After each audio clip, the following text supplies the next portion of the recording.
ses besoins, ce qu'on appelle la nafaqa. Il est obligé de plein de choses. Il a plein d'obligations envers elle, envers sa femme. Mais dans Zawaj al-Misyar, selon le contrat en question, c'est pas obligé. C'est pas obligé qu'il subvienne à ses besoins, c'est pas obligé qu'il habite avec elle, etc. C'est ça qu'on appelle le mariage du voyageur. Voilà. En gros, il n'a pas d'engagement financier envers son épouse, Mmh. Ah oui. par exemple. Voilà. Non, c'est pour dire qu'il y a des mariages islamiquement permis, mais qui sont pas connus du grand public. Voilà.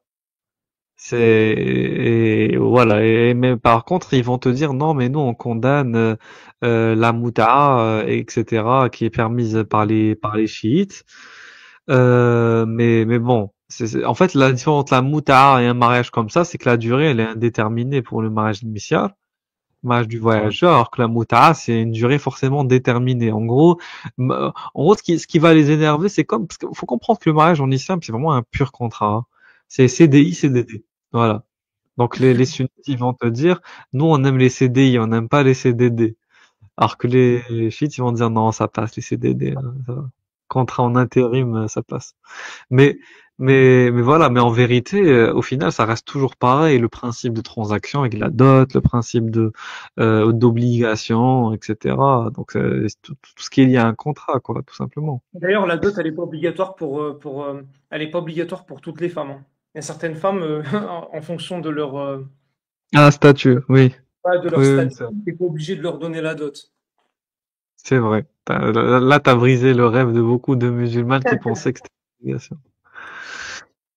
Mais oui, mais c'est des secrets sombres dans le fait que vous connaissez pas, mais nous, on a malheureusement étudié et on connaît. Ah Mais mais oui, tu sais, il y a beaucoup de gens aussi qui ont du mal à apostasier. Et ça peut, ça peut être entre guillemets compréhensible. C'est qu'en fait, quand tu traverses tous ces voiles de ténèbres, bah, en fait, tu es obligé de passer par des. Tu sais, parce qu'en fait, moi, tu vois, moi, j'ai pas apostasié à travers les réseaux sociaux, etc. Mais en fait, tu vois, cette dissonance cognitive, tu la vis en privé, en fait. Tu la vis, moi, j'ai beaucoup regardé les vidéos de Marmar Metmati, tu vois, à l'époque quand il disait, il montrait des fatwas de Nawawi qui disait, il expliquait pourquoi est-ce qu'un homme ne devait pas se raser la barbe, parce qu'un homme sans barbe, il tente plus qu'une femme. En fait, un homme qui n'a pas de barbe, il est plus beau qu'une femme en fait. C'est comme ça qu'il expliquait le truc. Tu vois. Et en fait, tu te dis, et en fait, non, parce que c'est vrai, parce que si tu veux, dans toutes ces régions, etc. Ils avaient déjà, en fait, si tu veux, dans l'islam, il y a un problème aussi, parce que souvent on parle du mariage des enfants, etc.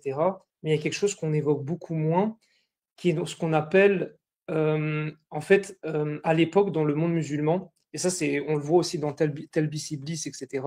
En fait, il y a des narrations qui montrent que les Arabes, en fait, ils appréciaient les jeunes garçons. Ils avaient une sorte de, je dirais pas, c'est pas le terme pédophilie, mais ils aimaient en fait les jeunes éphèbes. Et il y a toutes des chapitres de jurisprudence sur l'interdiction pour un homme adulte de rester avec un jeune éphèbe.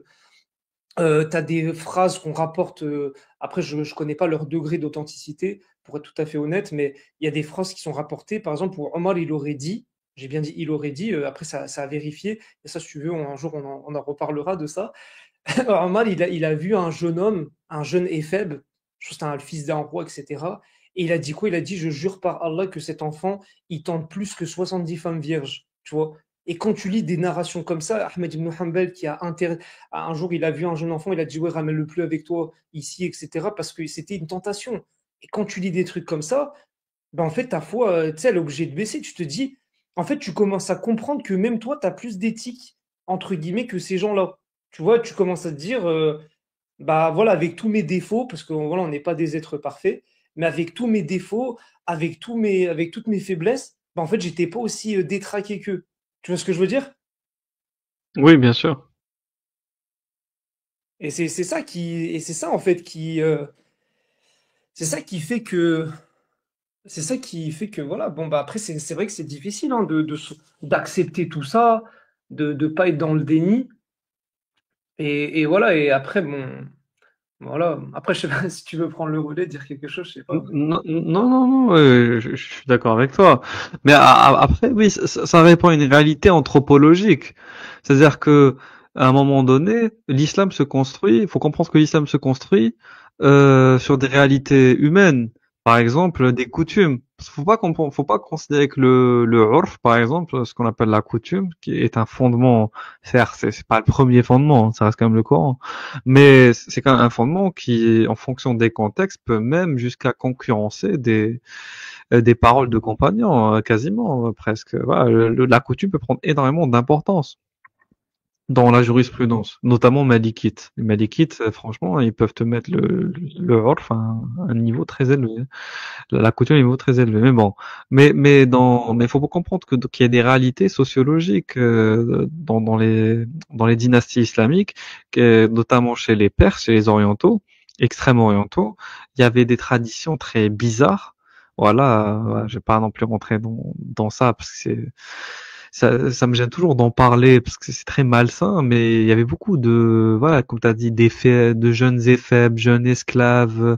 Quand je dis jeunes, c'est très jeune, même enfant. Dans la cour des califes, dans la cour de, voilà, autour de certains savants, ce qui se passe dans certaines zawiyas. Donc, vous savez, des divisions soufis, voilà, des madrasas, des écoles coraniques et tout. Mais ça, c'est pas contemporain ou récent. Ça date de plusieurs siècles. Voilà. On laissait les jeunes enfants avec des chirs et on avait on priait pour qu'il se passe rien de grave. On a des narrations, par exemple, d'Al-Qassa'i, qui est un rapporteur Ah d'une oui, oui, récitation du Coran, qui j'ai ça. apparemment faisait des choses dégueulasses avec les Bah, enfants. Voilà. Al-Kassaï, par exemple, ouais, c'est vrai, déjà, il y a lui. Mais lui, déjà, bon, enfin, c'est vrai, bon, il buvait du vin, tu vois, donc déjà, tu te dis, c'est un grand rapporteur un grand transmetteur, etc. Et pourtant, il buvait du vin. En fait, quand tu te rends compte de tout ça, tu te dis, non, mais il y a des sérieux problèmes. En fait, les gens qu'on essaye de nous décrire comme étant des gens saints, des gens saints selon la définition de l'islam, hein, saints, etc., bah, en fait, ils ne l'étaient pas du tout. Enfin, selon la définition de l'islam, tu vois. Al-Kassaï, par exemple, c'est un bon exemple. Il buvait du vin. Il n'y a pas que lui, d'ailleurs, même Avicenne, le grand philosophe. Bon, lui, il Oui, faisait encore. oui, aussi buvait du vin. Il disait, en fait, il rapporte quelque chose. Il dit quoi? Il dit que quand il avait. En fait, des fois, il se posait, voilà, pendant qu'il était en train de réfléchir à ces grands concepts aristotéliciens, et en fait, il faisait quoi? Et parce qu'Aristote, apparemment, il aurait conseillé de boire du vin, tu vois, un verre de vin. Et en fait, du coup, ce qu'il faisait, c'est qu'il allait à la mosquée, il faisait deux unités de prière pour demander à Allah de lui ouvrir son intelligence à ces concepts-là. Et ensuite, il faisait quoi? Il buvait un verre de vin, tu vois. Et en fait, tu te dis, c'était pas compatible. Après, bon, il était chiite, c'était un chiite, lui il était ismaélien, je crois. Donc, c'est pas un sunnite. Donc voilà, après, je sais Ah, pas ce que. Avicenne, en tout cas, oui, en tout cas, il était accusé d'être un batini. Voilà, Ouais, bah, c'est vrai, c'est vrai. ah, bah, Un batini, c'est en gros, c'est ouais, vraiment bah, je connais, l'accusation sunnite. Voilà, parce que le batini, ça veut dire quoi? Le batin, c'est ce qui est en le deux, ce qui est cachet. caché. Voilà, exactement, ce qui est en dessous et tout, ce qui se renferme au plus profond de soi. Et Dahiri, c'est l'apparence, c'est la superficielle. C'est pour ça qu'on bon, on va pas rentrer dans de la sémantique, mais pour revenir à Avicenne, donc quand on accusait un théologien et tout de Batini, oui, comme tu as dit, c'était pour le renvoyer au schisme, soit schisme basique, rafidite, Non, voilà, comme les c'est musulmans, ou soit vraiment ismaélien, comme tu as dit, tout à fait. Ismaélien, ouais. Les Ismaéliens, ouais. Après, je crois qu'Al-Razali, il en parle dans le livre des batinistes, là. Je sais pas comment on dit en français. Les Batiniya, c'est comment. Attends, c'était quoi? C'était une secte, en fait, qui, un peu, voilà, qui utilisait une forme d'ésotérisme, tu vois, voilà, qui disait qu'il y avait des concepts cachés à travers le langage, etc. Donc, il redéfinissait tous les mots un peu comme il voulait, tu vois. Il disait, oui, le vin dans le khamar, c'est pas le vin, c'est tout ce qui enivre la raison. Et du coup, il partait Oui, dans des développements comme ça, tu vois, pour dire que c'est pas le vin qui est interdit en tant que tel, mais c'est l'ivresse. Al-khamar, ça c'est renvoie ça, pas au vin, ça renvoie à l'ivresse. un livre, ça. Voilà. Mais il dit pas chiite, mort de rire. Je suis désolé, si, si, si, si, si. Quand on dit à quelqu'un qu'il est batini, c'est j'ai jamais entendu parler que c'est un batini sunnite, en fait. Faut arrêter. À part si, là, pour le coup, on va s'attaquer aux soufis, mais bon, les soufis, c'est normal qu'ils prennent des explications exotériques au verset du Coran, dans certaines traditions prophétiques. Mais c'est pas pour autant qu'ils sont chiites. On peut être soufi exotérique et sunnite. Bah, à la base, à la base, il y en a qui disent que le soufisme, il prend. Bah, après, je sais pas, hein, c'est peut-être une accusation. Je Exotérique, sais pas. ésotérique, excusez-moi, pas Il y en a qui exotérique. disent même que l'origine du soufisme, elle, il y en a même qui disent que l'origine du soufisme, elle vient du chiisme, en fait. Il y en a certains je sais pas si tu connais Leili Anvar, celle qui passait sur France Culture et tout, là, celle qui était Ah après oui, oui, oui, oui, La oui, blonde. oui. Ouais, la Mhm. blonde, là, ouais, elle passait même sur l'émission Islam sur France 2. Oui, Leili oui, Anvar. oui. Bah, c'est une maître de conférence, elle est très connue, bien sûr. Maître de conférence, fan de Jalaluddin Arumi, avec Exact. Ouais, ouais, ouais, c'est vrai. voilà. Et du coup, Al-Attar, le Cantique des oiseaux, Fariddin voilà, Al-Attar, elle a traduit c'est ça, beaucoup c'est ça. d'ouvrages, etc. Ouais, C'est vas-y. ça. Mais après, bon, c'est peut-être un peu de. J'ai pas envie de dire des âneries, tu vois, parce que bon, ça, je sais pas exactement sur quoi c'est fondé, mais il y en a qui disent que le chiisme, parce qu'en fait, l'origine du soufisme, on ne sait pas exactement à quoi ça renvoie. Il y en a qui disent, est-ce que c'est Ahl Safa, les gens du Oui. rang, ou les gens qui portaient de la laine, Sauf, sauf, sauf tu laine, vois, ouais, c'est ça. voilà, on ne sait pas exactement. Après, tu as des paroles de l'imam al-Shafi'i qui fait l'éloge des soufis. T'en as plein, hein. Même parmi les grands imams de l'islam sunnite, il y en a plein qui font l'éloge des soufis. Tu vois, des vrais soufis. Mais Ah, après, après, oui, vas-y, vas-y. après, je crois que c'est vrai que malheureusement, il y a certains soufis qui sont partis en vrille. C'est-à-dire qu'ils ont commencé à. En fait, il y a deux concepts dans le soufisme, c'est la sharia et la haqiqa, en gros. C'est ça. La C'est ça. vérité spirituelle, entre guillemets, et la, la jurisprudence, le fiqh. Et en gros, Ibn Arabi, à cause de certains concepts qu'il a poussés un peu trop loin, il a commencé à contredire la jurisprudence, en fait. Tu vois, il a commencé à dire des trucs limite, Hmm. limite. Tu vois, il a dit des trucs limite, limite. Et c'est pour ça que ça lui a valu la haine de certains savants et tout. Et je crois que même Ibn Rushd, il fait une critique des soufis aussi. Il a fait une critique des soufis, en gros, parce que, en fait, les soufis, ils prétendaient avoir un chemin qui menait à la vérité. Et en fait, c'est aussi, tu vois, ce que revendiquaient les philosophes. Et du coup, ils critiquent le moyen par lequel les soufis ils légitimisent leur accès à la vérité. Donc, par tu vois, comment ils appelaient ça déjà? Al-Fana, tu vois, ils critiquent tous ces concepts-là, Ah tu vois. oui. Ouais, voilà, Ok. il les critique, il dit qu'ils sont pas valables, en gros, pour arriver à cette vérité, cette vérité que les philosophes recherchent aussi, tu vois. Et c'est ça. Et c'est pour ça qu'il a critiqué, en gros, pour pas que les gens se Ayman, laissent dans le fautisme. Ayman, tu veux remonter, viens, hein. Attends, je vais t'envoyer le lien. Je vais remonter, viens. Euh, donc oui, El Fana, pour que les gens puissent comprendre, parce que là tu emploies des mots trop techniques. El Fana, c'est littéralement s'effacer devant Dieu. Voilà, c'est-à-dire que une fois que le soufi atteint une certaine station spirituelle, parce que pour les soufis il y a des degrés d'élévation spirituelle. C'est ça. Donc la dernière, enfin le dernier degré, c'est un peu comme chez les. Bon, je vais pas faire de mauvaises analogies, donc je vais m'arrêter là. Mais en tout cas, le fana, parce qu'il y a le baqa, voilà, c'est la subsistance, l'existence, et le fana, c'est l'extinction, l'annihilation de toute conscience individuelle devant la présence de Dieu. Genre, tu n'existes plus, il n'y a plus que Dieu qui est là, et c'est là où Ouais, t'es en transe, tu prends conscience que Dieu, voilà, est partout, il est tout, c'est l'existence même. Et pour atteindre ce statut-là, faut que c'est suite à des heures et des heures de méditation, de prière, de décale, etc. que tu peux l'atteindre en général. ouais, Voilà. il y en a même qui te dit que, je crois, il y a un soufi qui s'appelait Al-Bistami. Apparemment, il Mhm. faisait 400 unités de prière par jour. 400. Ok. C'est-à-dire, les musulmans, il y en a, ils font 5, lui faisait 400 unités de prière par jour pour arriver.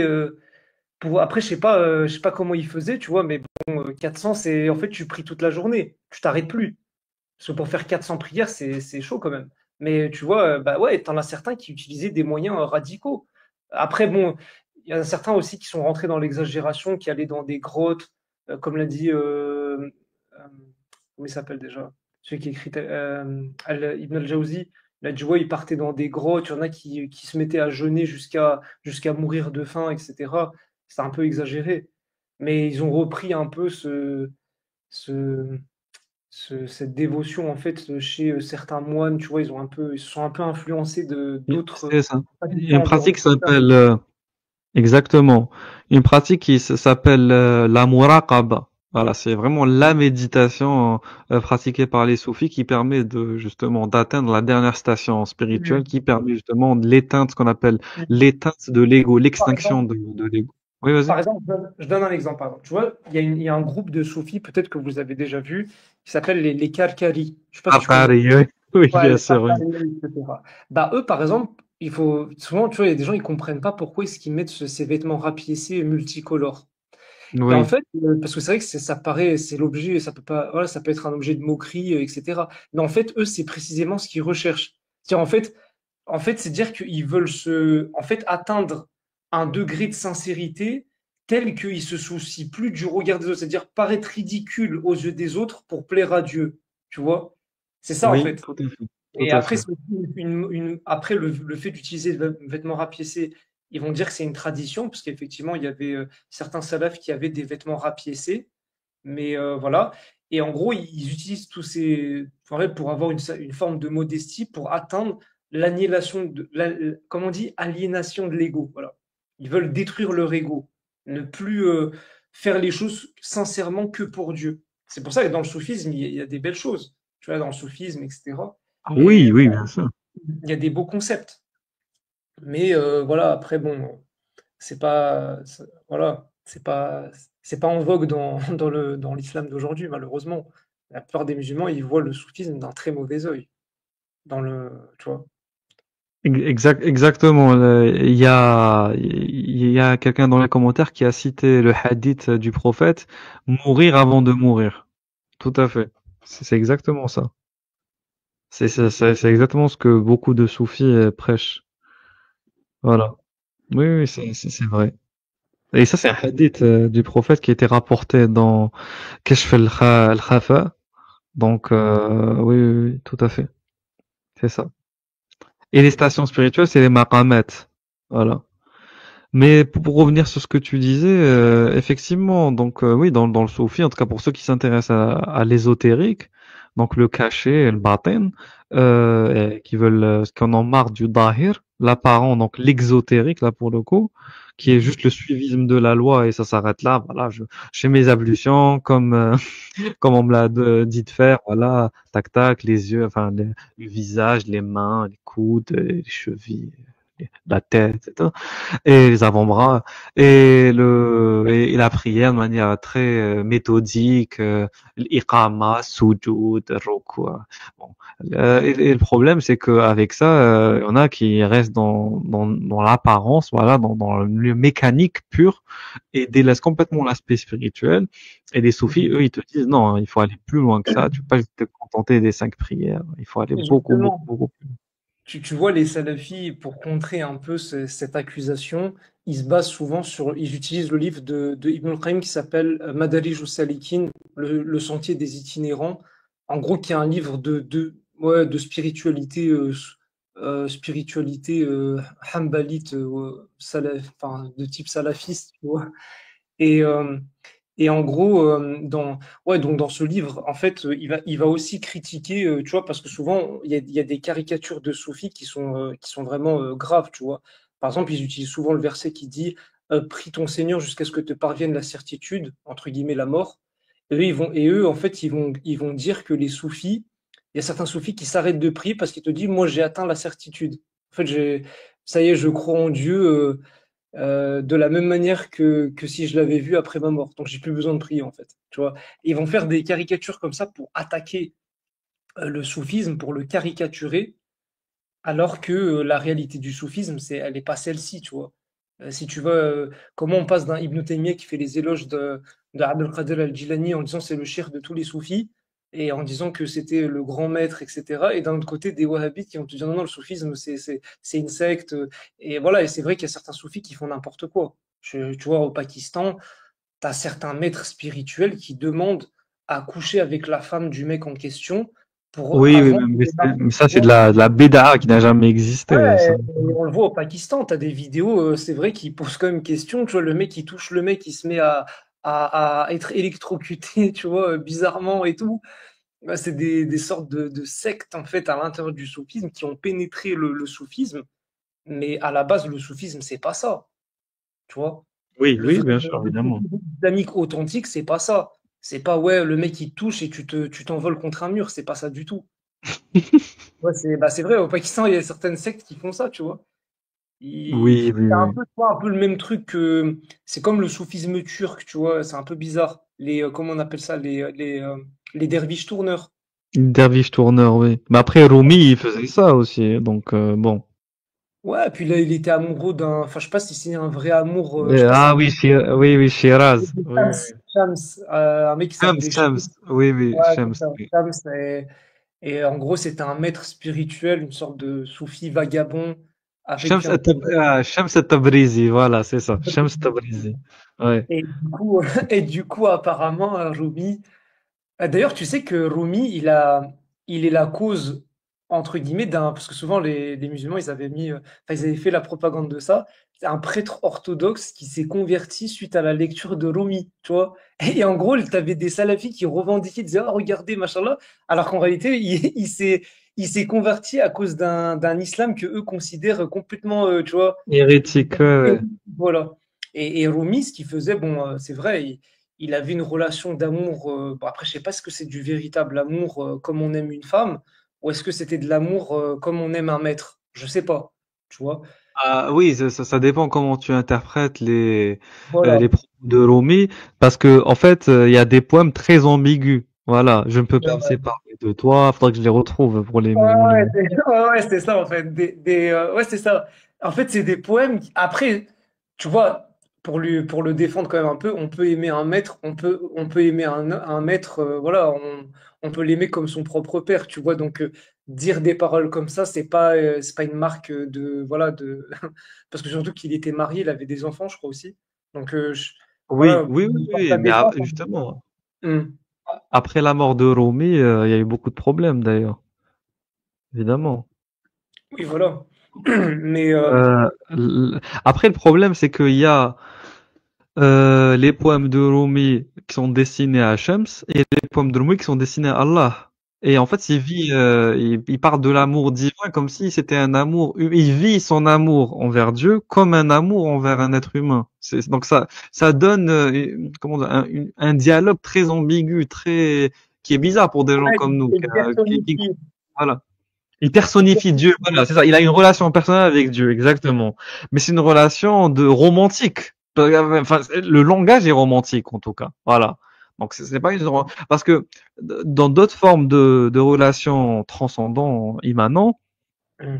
entre un humain et l'entité divine à laquelle il croit, avec laquelle il veut rentrer en relation, on a souvent l'occasion d'observer une relation de paternel à fils. Voilà, on considère Dieu comme son propre père. On considère Dieu comme un grand frère. Certains, tu sais, ils considèrent Dieu comme, ils préfèrent discuter.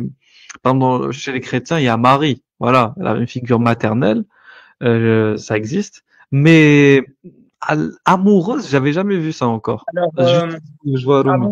amoureux, alors il y a aussi, comment elle s'appelle déjà? La femme, là, la Sophie, celle qui a dit je veux éteindre Ah les oui, flammes de l'enfer. Hadi Rabia al-Adawiya, Ouais, Rabia la Rabia al-Adawiya. Voilà. al-Adawiya qui a dit je veux, Je je veux veux, éteindre l'enfer avec de l'eau, je veux c'est mettre ça, le et feu au brûler le paradis. paradis. Tu vois, donc, Oui, oui. ouais, donc tu vois, déjà, ça c'est une parole, tu vois, Ça, c'est c'est du une parole. blasphème pur. Ça, c'est du blasphème pur, ça.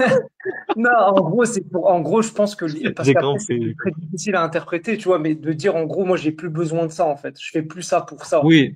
Enfin, Je fais plus ça pour oui, éviter oui. l'enfer ou pour attendre la C'est récompense ça. de Dieu. En gros, elle, ce qu'elle aimait pas, tu sais, c'est comme maintenant. Les gens qui croient en Dieu par peur de l'enfer ou par quête du paradis. C'est comme les connards qui s'explosent pour rejoindre les houris, tu vois.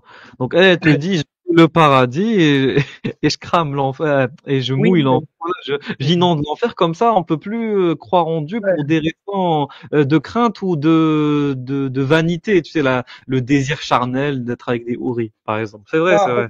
ouais, c'est-à-dire qu'elle a vraiment, en fait, oui, c'est-à-dire qu'elle fait les choses pour Dieu en tant que tel. Elle le fait plus pour ses Voilà. récompenses. Parce que, tu vois, quand tu fais quelque chose dans l'attente de quelque chose, bah, en fait, c'est vrai que, bon, après, attention, C'est une fois un peu intéressé, on va dire. C'est un acte intéressé. Voilà, c'est pas voilà, là, désintéressé, c'est c'est ce que je veux dire. intéressé. Et ça, en fait, la plus haute forme de sincérité, c'est de, après, c'est un degré quand même qui est assez difficile à atteindre, mais c'est justement ne plus rien attendre en retour. Tu vois, c'est C'est ça. le faire par amour pur, l'amour, voilà, C'est l'amour ça. pur. Après, Par c'est exemple, voilà. oui, vas-y, vas-y. Non, je disais que en gros, c'est comme dire, par exemple, je donne un simple exemple, hein.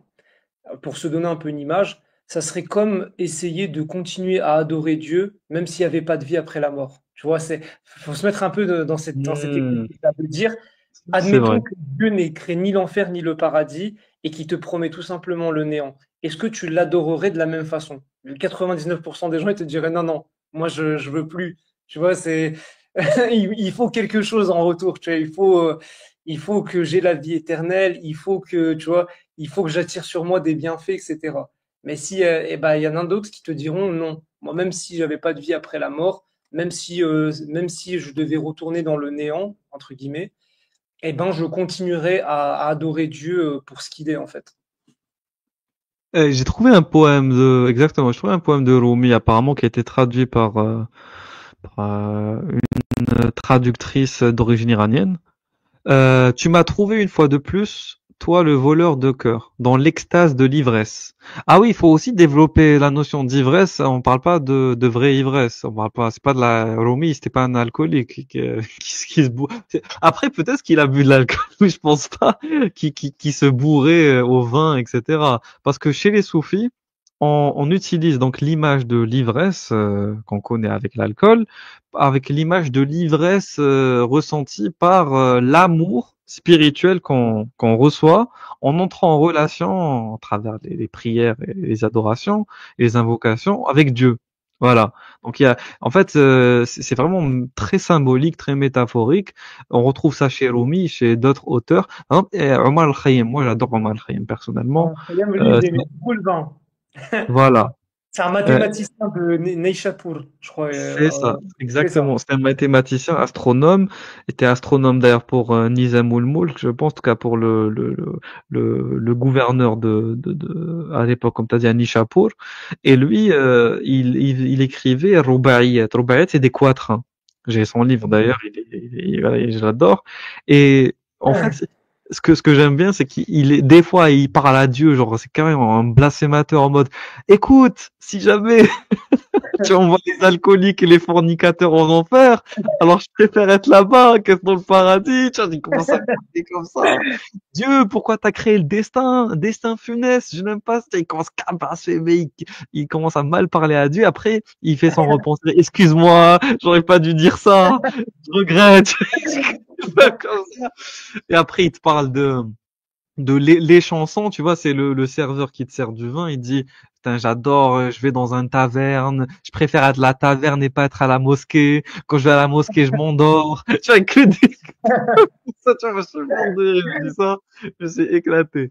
Et voilà, donc, et ces quatrains, bien sûr, il les a écrits en cachette, parce qu'il voulait pas être connu pour des quatrains blasphémateurs. T'imagines, à cette époque-là, en plus, il y avait tout, il y avait les achats qui quadrillaient la zone, ils pouvaient pas se permettre de faire n'importe quoi. Ah, Matrayem, ouais, c'est vrai il est spécial.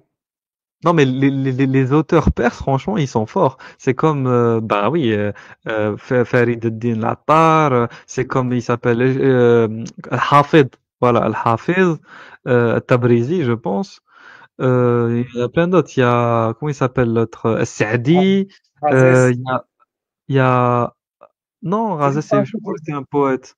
Ouais, c'est un poète, c'est un poète, pardon. Razès, c'est un poète. Hmm. T'es sûr? Non, Razès, non, ça veut dire Abou Bakr Razi ou Fakhreddin non, Razi? Razès, Razes, c'est un philosophe. Ouais, c'est un philosophe, c'est pas un poète. Hmm. Oui, oui, mais oui, mais lui, il est excellent aussi. D'ailleurs, c'est lui qui avait sorti la citation sur quand tu parles aux musulmans, ils prennent un coup de sang, ils s'énervent quand tu leur parles de leur religion. Quand tu remets en question la religion d'un musulman, il prend d'un seul coup voilà, les nerfs, il commence à voir rouge, il s'énerve, il a envie de te trancher, quoi. C'est lui Hmm. qui a écrit ça apparemment. Ouais. Non, Razès, c'était un médecin aussi. Il était connu aussi pour ses traités de médecine. Et il était aussi un philosophe, effectivement. Même un musicien. De toute façon, à l'époque, tous les grands savants étaient polymathes. Voilà, c'était rare de voir quelqu'un qui était uniquement dans un seul domaine. La polymatie, c'était un peu la norme Ouais, chez les scientifiques et les érudits de des l'époque. encyclopédistes. Exactement. C'est à notre époque qu'on a commencé à surspécialiser, se spécialiser dans des domaines très précis. Mais voilà, comme je suis en train de vous le montrer dans les poèmes, donc voilà, il lui dit quoi? Il dit, même à travers des yeux endormis, ivre d'amour, tu m'as repéré, j'ai couru à la taverne, tu m'as trouvé. Pourquoi je cours quand personne ne peut t'échapper? Pourquoi me cacher alors que tu m'as trouvé une centaine de fois? Donc là, t'as l'impression qu'il parle d'un être humain, j'arrive pas à croire qu'il parle de Dieu. Je pensais que je pourrais te perdre dans une foule de gens, mais tu me trouves même dans une foule de secrets, même derrière mes propres masques. Quelle bénédiction d'être cherché et trouvé par vos yeux. Quelle chance d'être pris par vos tours et détours. Voyant aimant, voyant persistant. Voilà, après il continue. Cher Rossignol, etc. Donc là, il y a beaucoup de gens qui pensent qu'effectivement, il parle de Shams Tabrizi. Après, Voilà. c'est vrai que, par contre, la métrie, enfin, dans le poème, elle n'est pas respectée. Parce que, tu vois, en français, ça rime pas. Ça a pas l'air, peut-être qu'en persan et tout, c'est bien dit, tu vois, mais Ah oui, parce que il y a certaines oui. traductions comme ça qui sont pas. Parce que, tu vois, pour un français, il lit ça, il se dit, bon, il y a rien de très. Voilà, c'est pas une poésie très élaborée, etc., tu vois, en français. Ah, mais La- c'est comme c'est comme la poésie arabe quand elle est traduite en français, elle est dégueulasse. Je te dis la vérité, elle est horrible. Ouais, ben, Alors ouais, qu'en mais arabe, après, elle est belle. faut respecter la maîtrise, tu vois, du texte. Après, ça dépend, hein. Tu peux, avec un certain talent, tu peux, en français, restituer, tu vois, Il y en a qui arrivent, oui. Oui, oui, il y Ouais, en a qui il arrivent. faut beaucoup de Mais en talent. général, ils sont nuls. Je suis désolé. Ouais, ouais. Mais regarde celui-là. Viens, viens, mon tenant de cœur, entre dans ce que je fais. Toi, mon jardin de fleurs, raconte-moi tes secrets. Mes secrets. Il y a celui-là aussi. Lui, pour qui les 7 univers sont étroits, comment donc fait-il quand il se glisse dans ma robe? Je suis désolé, j'en ai marre, moi. Quand je dis ça, je comprends rien. Je comprends rien. Près de toi sans parole, le récit, je le dis, dissimulé de ceux qui sont là, je le dis, mon récit, ton oreille est la seule à l'entendre, et pourtant au milieu du peuple que je dis, n'est-ce pas quand on dort que sans parole on dit, c'est dans l'état de veille que moi ainsi je dis, ce n'est qu'au fond d'un puits que moi je me lamente, secret de ta tristesse, au lieu sans lieu je le dis, dessus la terre assis, je me sens à mon aise, la santé de la terre au ciel, moi je la dis, mon amant s'est caché, invisible à mes yeux, point, même si j'ai quelques signes ou marques, je lui dis. Tu vois, ça parle de cris, de souffle. Voilà, je suis désolé, mais c'est une relation très charnelle qu'il a avec un être qui est censé être transcendant. Non, après, Donc, moi, oui. après, Rumi il parle à partir de sa condition, tu vois. Il peut pas utiliser un autre langage. Après, c'est vrai, bon, enfin, oui, il personnifie Dieu, etc. C'est peut-être pour ses propres besoins. Parce que peut-être sentimentalement, il a besoin de se raccrocher à une figure, tu vois, charnelle. Même si, attention, en fait, je pense pas que Rumi ici te dit Dieu est un être charnel. Il sait que c'est pas un être humain. Il sait, mais voilà, il le définit comme ça pour, je sais pas, pour pour mieux exprimer son amour. Je sais pas, peut-être ça fait partie d'un style de poésie de l'époque, tu vois, de personnifier, voilà, métaphoriquement Dieu, tu vois, je sais pas. Mais je pense que c'est plus dans cet esprit-là, tu vois, de métaphoriser Dieu, tu vois. C'est Ah oui, pas, oui, je bien pense sûr. pas qu'il le fait, tu vois, pour dire oui, regardez, voilà. Après, c'est vrai que ça paraît, voilà, peut-être choquant pour un salafi ou je sais pas quoi, mais sinon, à partir du moment où on sait que c'est, ouais, c'est comme par exemple dans le Coran. Dans le Coran, on retrouve certaines figures. Allah, il te dit ce que j'ai créé de mes deux mains. Il te dit l'arche de Noël voguait sous nos yeux. Tu vois. Donc finalement, on n'est pas très loin de ce que dit Rumi ici. On n'est pas très loin. C'est vrai, tu vois, on n'est pas très loin. C'est bien sûr que c'est vrai. Quand Allah il te dit Yawma yukshifu an saq, voilà, le jour où Allah dévoile son tibia, on n'est pas très loin. Mais sauf que c'est non mais c'est vrai, mais sauf que ça dépend comment on le comprend. Oui, Oui, bien sûr, bien sûr. c'est ça. C'est-à-dire que lui, il va dire ça, mais c'est dans le but, voilà, c'est juste un but métaphorique, c'est tout. Donc je reprends qui est Jalaluddin Rumi. Jalaluddin Rumi, c'est un persan, c'est un théologien soufi frappé par l'amour et change radicalement de vie en 1244, quand il rencontre un derviche inconnu dans sa ville de Konya, Shams Tabrizi, qui devient son mentor spirituel et qui meurt tué 3 ans plus tard. Je me demande qui a tué Shams. Mystère. Bouleversé au plus profond de son être par sa disparition, Rumi se métamorphose et devient l'un des plus grands poètes mystiques. Rumi nourrit la dimension féminine de la spiritualité en louant l'amour, la beauté, l'art. Il est considéré comme un maître d'éveil par les soufis. C'est lui qui a fondé l'ordre soufi des derviches tourneurs. T'as vu, c'est lui qui a fondé cet ordre. Ah, Il est né en 207 et est mort en 1273. Et c'est vrai, parce que regarde, par exemple, quand tu lis cette poésie-là, attends, elle était où, celle qui m'a marqué? Euh, voilà, celle-là. L'amour demande, sois vivant, car de mort rien ne peut sortir. Sais-tu qui est vivant, celui qui naît d'amour? Cherche-nous dans l'amour, cherche l'amour en nous. Tantôt je le vénère, et tantôt il me vénère. Tu peux pas dire qu'Allah te vénère. Donc pour ouais, moi, c'est. Hmm. c'est destiné à un être humain. Tu vois, voilà, il faut être honnête. Donc Ouais, pour mais moi, il y a beaucoup. en fait, attention. Oui, Après, oui, quand il dit cherche-nous dans l'amour, cherche l'amour en nous. Tantôt je le vénère, tantôt il me vénère. C'est oui, ça? oui, c'est ça. Tantôt, tantôt je le vénère, donc l'amour de Dieu. Tantôt il me vénère. Tantôt Dieu, en gros, il m'aime. Enfin, après, je sais pas, le terme vénération, c'est Ouais, ouais, ouais, c'est bizarre. C'est pas, très bizarre. ouais. Tantôt Très il me bizarre. vénère. Ah, Hmm. moi, je pense vraiment que c'est adressé à Shams, c'est tout, hein. Donc, donc voilà, par exemple, des degrés subtils, toi je suis en train de chercher le reste.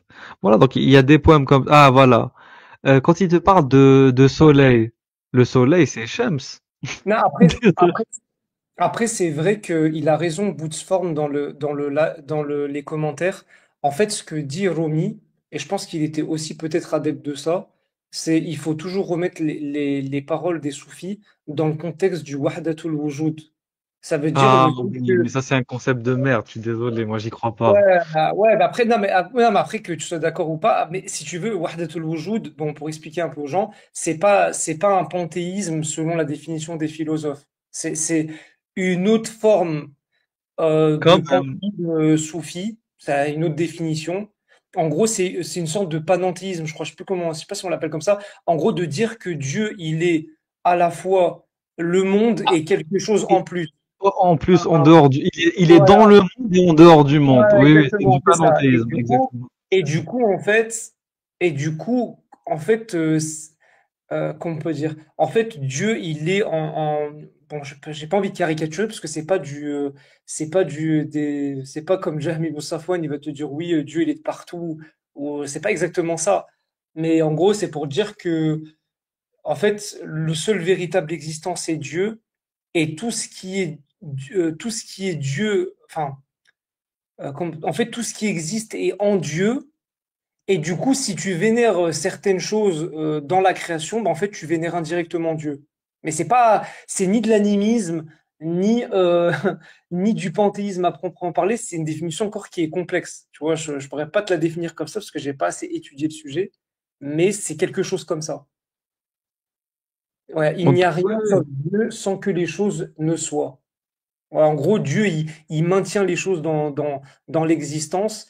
Et si Dieu, il retirait son existence des choses, bah, les choses, elles existeraient plus. Donc, en fait, c'est Dieu, ça, il est c'est dans ça, les choses qui existent. Tu vois, et il y a quelque chose comme c'est ça. ça. Et c'est pour ça Mais que quand il oui. dit ça, c'est à remettre dans ce contexte-là. Ouais, oui, après, j'ai compris que la wahdat al-wujud, Dieu est le principe même de l'existence.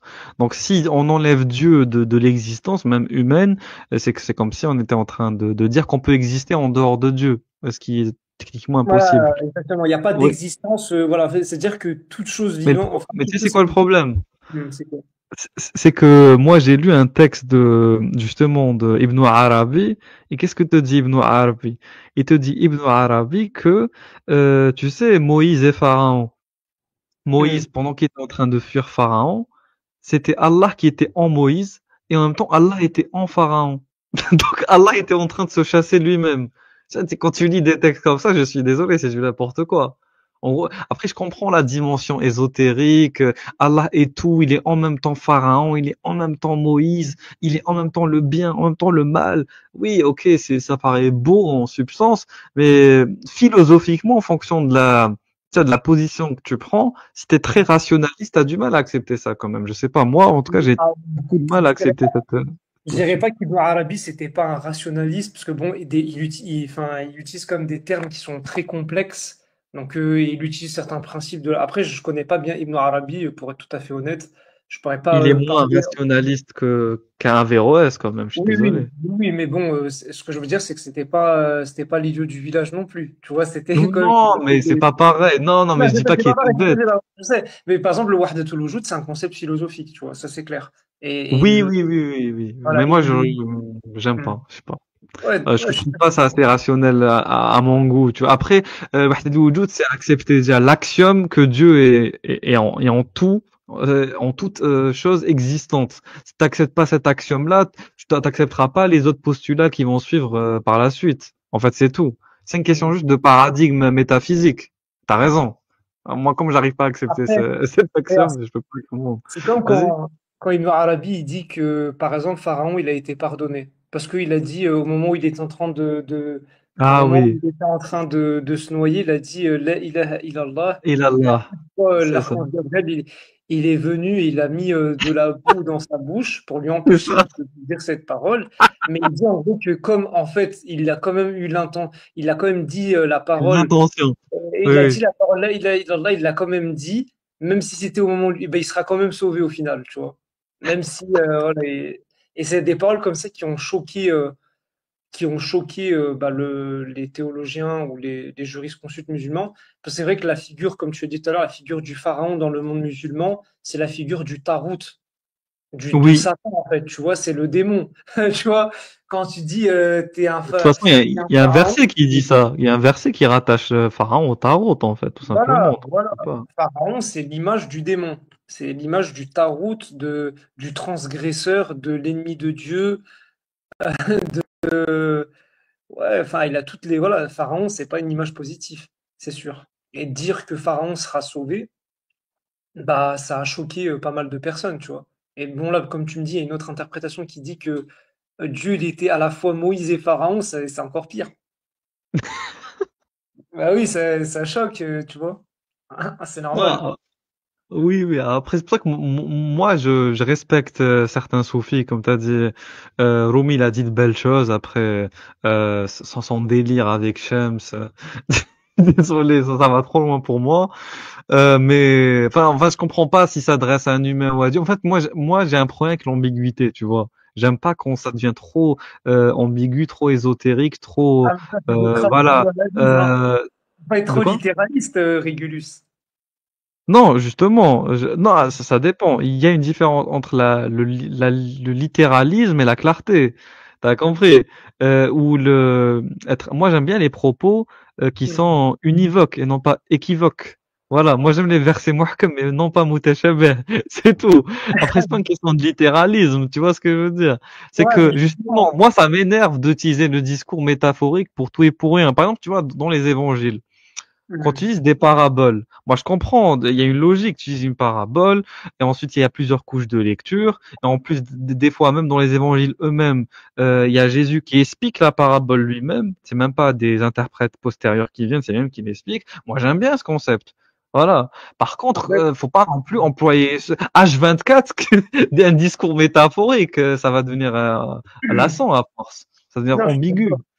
Je suis d'accord, mais l'avantage du langage métaphorique, c'est qu'il fait participer l'autre à la réflexion. Tu vois, c'est-à-dire que voilà, c'est en fait, c'est comme si en fait, t'invites l'autre à réfléchir sur ce que tu veux lui dire, et lui, par son acte, par un acte d'intelligence, il arrive aux conclusions auxquelles tu veux l'amener. C'est ça un peu Après, bon, c'est sûr que oui, une chose qui est dit clairement, bah voilà, peut-être que pour certaines personnes c'est mieux, pour d'autres, moi, tu vois, par exemple, je préfère les paraboles. Je suis pas lié. Bon, tu m'as dit, il y a une différence entre clarté et littéralisme. Moi, je suis d'accord, mais souvent, la littéralité, elle est, en fait, elle est claire aussi, tu vois. Quand tu es littéral, t'es clair aussi. Oui, C'est clair. mais justement, j'aime bien la littéralité quand elle est employée au bon moment. Par exemple, regarde, tu vas pas faire des versets. Bah, imaginons que on considère le Coran comme un livre qui justement a pour vocation d'être législatif, a pour vocation d'être narratif, etc., etc. Tu t'imagines si les versets qui portaient sur la législation étaient mutashabbiha. Il y Ça en serait a, il y magnifique, en a. mec. Non, mais si, regarde, il y en a. Je te donne un simple exemple. Un simple Oui. exemple. Parce que c'est vrai qu'on lit dans la jurisprudence musulmane, on ne peut pas se limiter qu'au Coran. Tu vois, il y a le corpus de hadith, etc. Mais par exemple, je te Oui, donne oui. un exemple. Un exemple. Bon, il ne s'agit pas d'une métaphore à proprement parler, mais Vas-y. par exemple, quand tu te retrouves face à deux textes qui semblent contradictoires. Ah On est ouais, je d'accord. vois ce que Ouais, en je fait, sais que tu vas voilà, dire. par exemple, on est d'accord pour dire que c'est une forme d'ambiguïté. C'est une forme Oui, d'ambiguïté.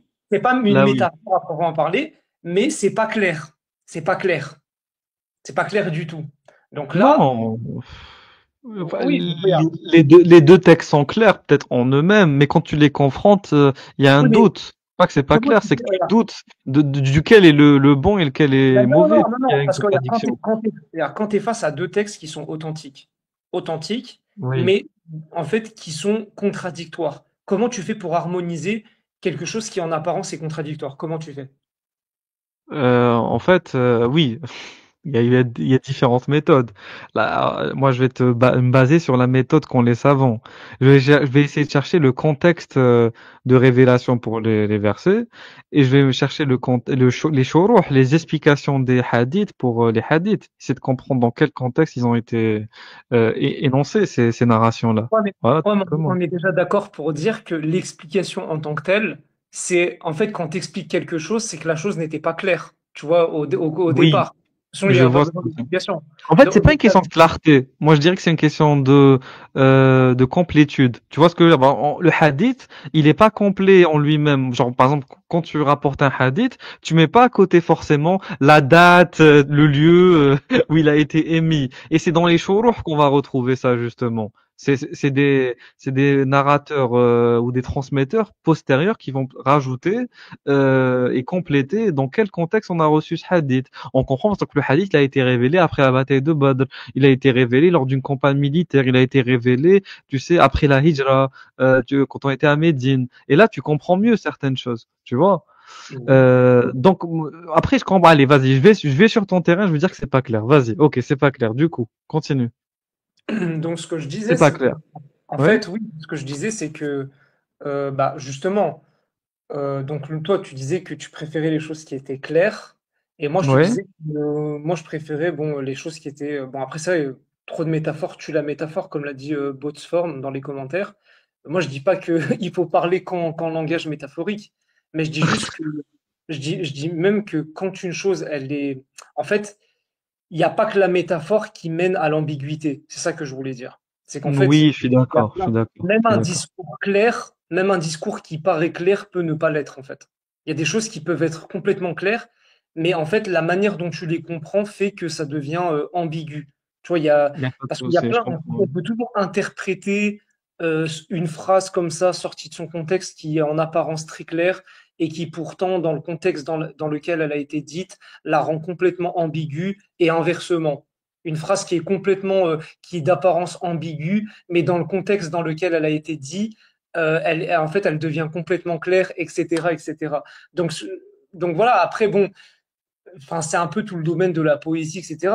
Dans la poésie, les gens parlent que par métaphore. Tu vois, c'est le principe même de la poésie. Ah oui, Ah oui. totalement, mais c'est ce que je reproche au Coran, d'être un livre qui est trop poétique. Problème.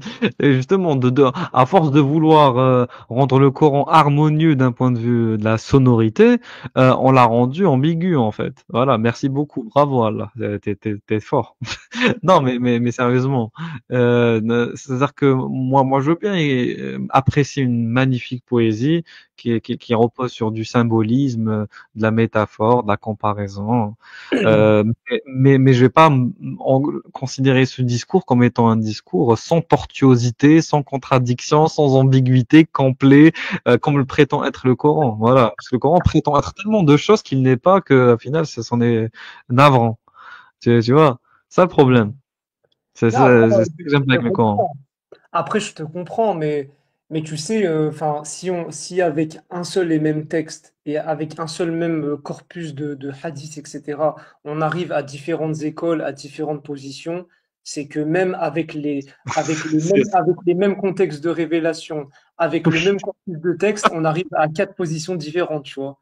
Donc, Oui, tu vois, oui, si je sais, c'était je si sais. clair que ça, si c'était si clair que ça, il devrait exister qu'une seule école de jurisprudence, tu vois, qui ferait consensus et personne, voilà, personne divergerait, et tu vois. Mais pourtant, tu vois bien, les Malikites, les Hanafites, les Hanbalites et les Shafi'ites, ils ont exactement le même corpus de textes, et pourtant, ils arrivent à des positions qui sont complètement, bah, je dirais pas contradictoires, parce que bon, il ne s'agit pas de ça, mais tu as les Non, Malikites non, qui vont dire, ça, hein? ça dépend. Ouais, ça dépend le sujet. Par exemple, sur certains sujets, ils vont dire, voilà, ils vont être unanimes, c'est vrai. Et sur d'autres positions, à partir du même corpus de texte, ils vont dire, non, moi, je vais privilégier cet avis-là parce que selon les fondements de mon école, on privilégie, par exemple, je sais pas, je te donne un exemple. Dans l'école malikite, par exemple, ils vont privilégier le comportement d'un, d'un, des tabi'in, par exemple, à la parole à la parole de Mohammed, par exemple. Ils vont préférer suivre enfin, comment je pourrais t'expliquer?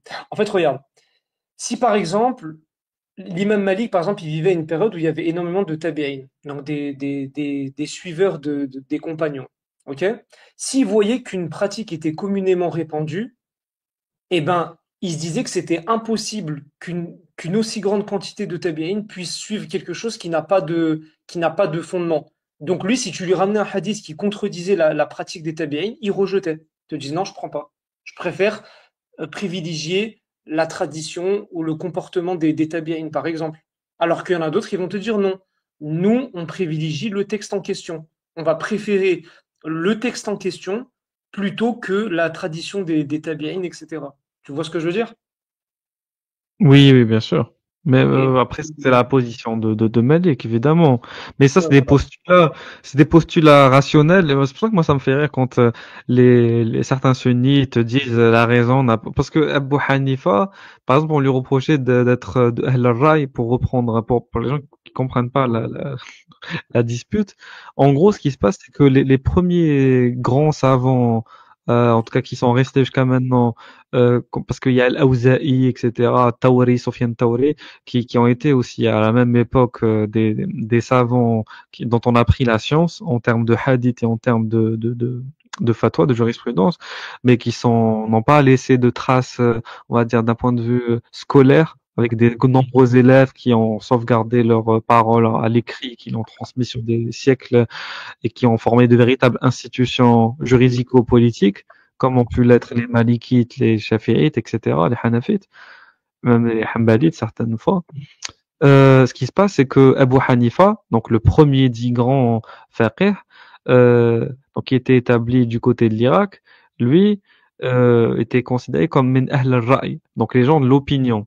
Pourquoi? Parce il est plus utilisé notamment le qiyas, voilà, l'analogie, et plus privilégié un avis par rapport à un autre de par des principes de pur raisonnement individuel, comme l'istihbab par exemple dans le fiqh. Donc, et en fonction du contexte, on va favoriser une opinion à une autre.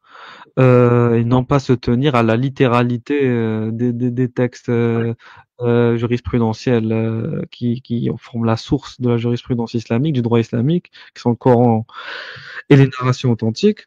Alors que l'imam Malik, comme tu as dit, lui, il va se dire quoi? Il va se dire non, au lieu voilà, de baser notre interprétation de la jurisprudence sur la raison, on va plutôt la baser sur le comportement des gens de Médine, qui est là où le prophète a vécu, là où les compagnons ont vécu, là où les enfants des compagnons ont vécu et leurs disciples ont vécu, les tabi'in ont vécu. Et donc du coup, c'était son hypothèse à lui. Lui est parti sur une, c'est rationnel aussi, parce qu'il sait pas, parce Bah, que quand il te dit non, mais non, on n'est pas dans le rationalisme. Si, c'est une posture rationnelle. Malik, il a réfléchi, il s'est dit, et il est plus rationnel de fonder mon fiqh sur les gens de Médine que comme fait Abu Hanifa sur du ra'i. Qu'est-ce que t'en penses? En fait, moi, je dirais que ça dépend parce que si le récit en question, il est rapporté de manière, en fait, si c'est un grand nombre de personnes qui le rapportent, privilégier un comportement parce qu'il est pratiqué par un grand nombre de personnes, en rejetant un texte qui lui aussi a été transmis par un grand nombre de personnes, bah, ça reviendrait à être contradictoire. Pourquoi est-ce que tu privilégierais disons, une pratique au détriment d'une parole qui a été transmise par un aussi grand nombre de personnes, en fait, tu vois, des deux côtés. Pourquoi? Après, Pourquoi est-ce ouais. qu'un acte il prévaudrait sur une parole? Pourquoi? Si, après, je sais pas, parce que je suis pas spécialiste du fiqh malikite, voilà, je suis une personne lambda, je suis pas spécialiste, etc. Voilà. Mais ce que Après, je veux dire, c'est ouais. que si le hadith, il est pas mutawatir, par exemple, c'est-à-dire qu'il n'est pas Voilà. rapporté par un grand nombre de compagnons, À chaque et niveau de transmission, faut voilà. préciser. Si par Voilà. exemple, il est ahad, c'est compréhensible. C'est-à-dire, il est rapporté par une seule personne, une chaîne de Mais Chad, transmission. Voilà. S'il est attends, rapporté par, comment? mais Chad, vas-y, fini, mais c'est important là ce que je vais te dire, vas-y. Vas-y. Donc, ce que je disais, c'est que Mhm. l'attitude de Malik ibn Anas, elle est compréhensible à un certain degré. C'est-à-dire que si le hadith il est rapporté par une personne, bien évidemment, tu vas plutôt privilégier l'attitude ou le comportement d'un grand nombre de personnes face à une parole qui est rapportée par une seule personne. C'est normal. Maintenant, le problème, c'est que si tu as affaire à un hadith qui est rapporté par une multitude de compagnons et une pratique qui, elle est transmise par une multitude de compagnons, bah, tu peux pas justifier le fait de privilégier le comportement au détriment de la parole. Ça n'a pas de sens, tu vois. Il faut regarder maintenant dans le hadith. Ouais, après, voilà, bon, je sais pas exactement est-ce que l'imam Malik il utilisait ça même pour les hadiths mutawatir, je sais pas. Mais En fait, faut comprendre un truc, c'est que la notion de tawatur, donc elle a fait l'objet de divergences déjà. Parce que quand tu dis il faut qu'il y ait un grand nombre de narrateurs, on parle de quoi? De 100, je sais pas moi, de 10, de, de 50, voilà. Il y a déjà divergence sur la deuxième condition du tawatur, qui est le grand nombre de narrateurs à tous les maillons de la chaîne de narration. Donc voilà. Ensuite, la notion de personnes qui ont transmis le rapport aussi, elle doit être considérablement élevée. Parce en gros, je vous explique. On prend, je sais pas moi, un hadith très connu. Ma communauté, voilà. Moi, c'est le hadith qui me vient tout de suite en tête. Ma communauté ne se réunira pas sur une erreur. Voilà. C'est un hadith très connu. Et ce qui se passe, c'est que, imaginons que ce hadith-là, pour qu'il atteigne le statut de mutawatir, il faut il respecte trois conditions principales. Il faut qu'il respecte la première condition qui consiste à être transmis par un grand nombre de gens, dont on n'a pas défini le nombre, juste un grand nombre de gens, parce qu'on se dit, s'il est transmis par beaucoup de gens, c'est impossible que le hadith ait été forgé, inventé, donc ou qu'il soit l'objet d'un complot, voilà, ou d'une erreur, voilà, tout simplement. Deuxièmement, c'est les narrateurs. En gros, il faut qu'il y ait beaucoup de narrateurs. Imaginez Aïcha qui le dit, Abu Huraira, Abdullah ibn Omar, Abdullah ibn Abbas, Ali ibn Abi Talib, Malik ibn Anas ibn Malik, excusez-moi.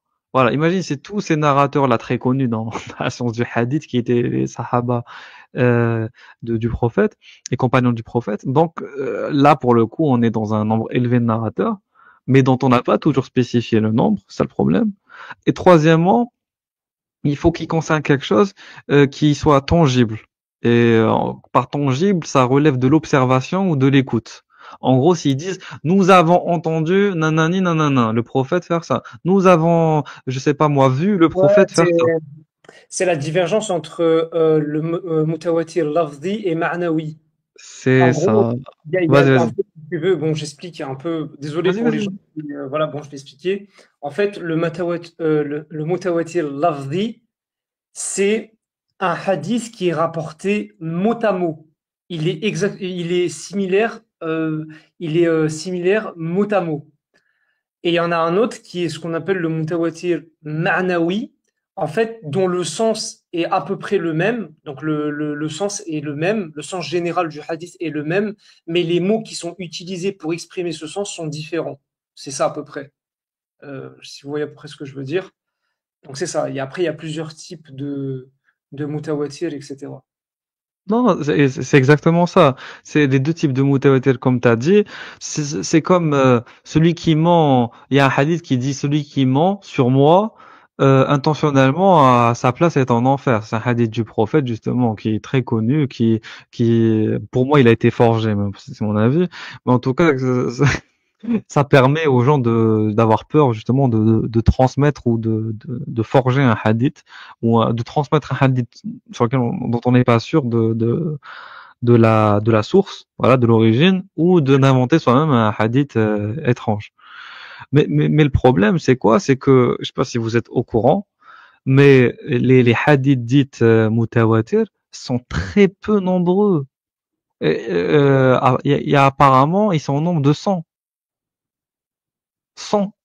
On n'a que 100 qui sont mutawatir. Ah, alors, quand je dis 100, c'est un ordre, c'est une échelle, c'est un ordre d'idée, c'est pas forcément 100 points.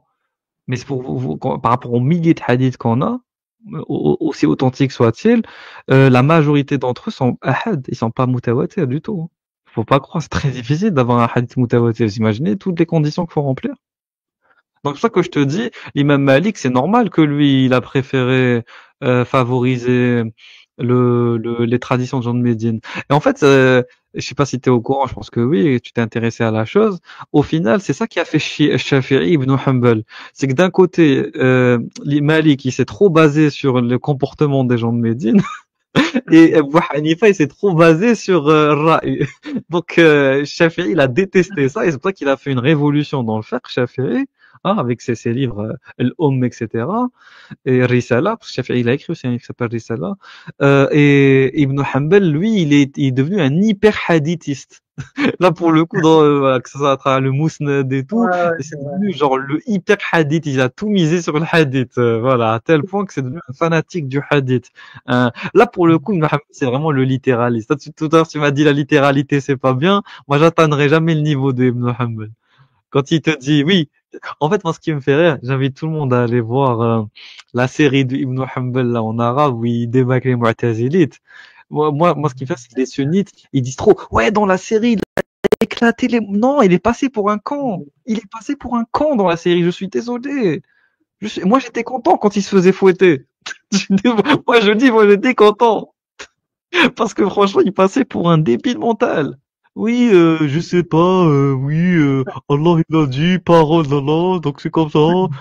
Il débattait comme de la merde. Et Alors, tu encore, sais, une fois, il y a un petit débat comme ça, mais c'est des bribes comme ça dont je me souviens. Il y a Ahmed ibn Hanbal, donc il y avait un Mu'tazilite qui s'appelait, comment il s'appelait déjà? Celui qui l'avait fouetté là, comment il s'appelle déjà? Ah non, j'ai oublié son nom. le calife, il s'appelait, je pense, C'est pas Al-Watiq. Khalid, c'est celui qui lui donnait les coups de fouet. Le Euh, Qadi, c'est Ibn Abi Du'ad. ouais, Ibn Abi Du'ad, ouais, etc. Et un jour, il s'engage dans une discussion avec Al-Watiq Ahmed ou... ibn Hanbal. je sais plus. Et là, il y a Ahmed ibn Hanbal, il lui pose la question, il lui dit, vous les Mu'tazilites, vous dites que le Coran, il est créé. Comment est-ce que, et du coup, il dit comment la science d'Allah pourrait-elle avoir un début et une fin? Et là, il y a Ibn Abi Douad, il lui répond, il lui dit, vous dites que le Coran, il est incréé et qu'il y contient la science d'Allah. Comment la science d'Allah peut-elle être abrogée? Tu vois, et là, en fait, il y a Ahmed ibn Hanbal, il avait pas de réponse, tu vois. Et en fait, il dit, Bon, après, bon, est-ce que c'était vrai? Est-ce que c'était pas vrai? Tu vois, mais c'est des petites anecdotes comme ça. En vrai, tu te dis, les Mu'tazilites, faut quand même pas les sous-estimer hein, en termes. Les Mu'tazili, mais c'est les meilleurs. Mais c'est les, moi, franchement, je trouve les Mu'tazili, c'est les Ils sont très meilleurs. intelligents. Ils sont au top. Ils sont au top. Ouais, À ils tous sont les vraiment niveaux. très intelligents. On peut pas leur enlever ça. Ils sont. Après voilà, c'est vrai que être mu'tazilite au 21e siècle, ça défie, ça défie. Ouais, bah après je sais pas comment ils font, mais c'est vrai que ça doit être difficile. Ils ont pas de voilà, pas de mosquée, ils ont pas de légitimité sur le terrain, etc. Donc ça doit être compliqué. Mais Mais après, je sais pas, moi, pour moi, les Mu'tazilites, face aux Hanbalites, enfin, bon, je vais arrêter moi, j'adore les appeler Hanbalites, mais en vrai, ils s'appellent plus comme ça maintenant. Même les Hanbalites, maintenant, il y a plus vraiment de vrais Hanbalites. Il y a plus que des néo-Hanbalites en ce moment. Parce que, regarde, on est d'accord que les Hanbalites, à la base, ils faisaient pas du ilm al-kalam. Et là, ils se mettent tous à faire du ilm il al-kalam. C'est de il la y en a, folie, il y en en fait. a. Al-Marisi, il faisait du. Non, pas Al-Marisi, pardon. Comment il s'appelle déjà? Il y avait Ibn Qui ça? Kullab, Oui, Abdullah ibn Saïd ibn Kullab. Donc lui, il c'est était ça. Hanbalite.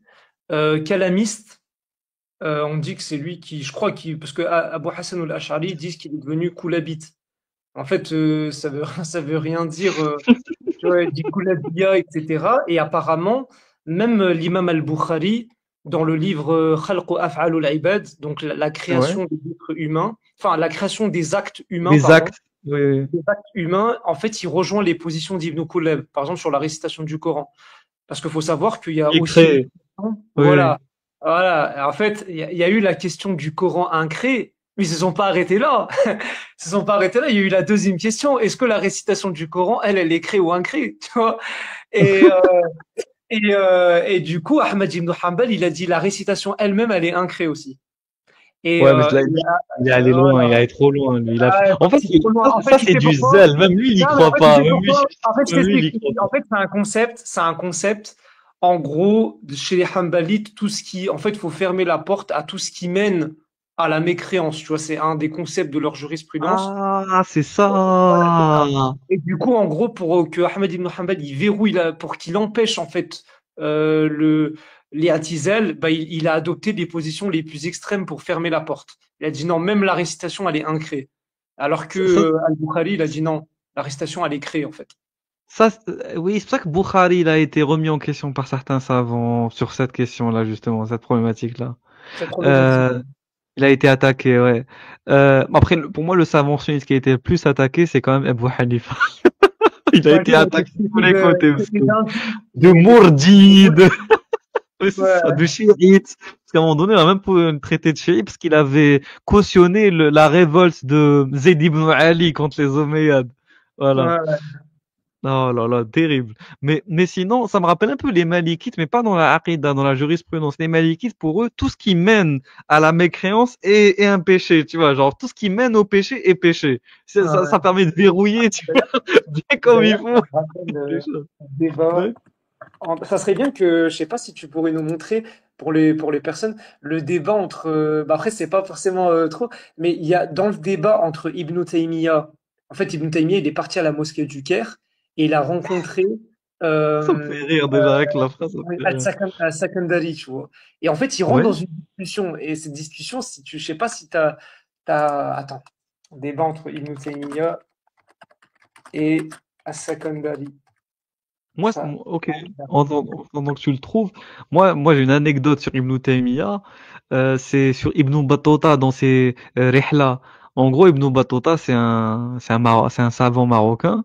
ouais. Il est connu pour être un voyageur, comme Marco Polo, par exemple, ou Gama, Vasco de Gama, par exemple.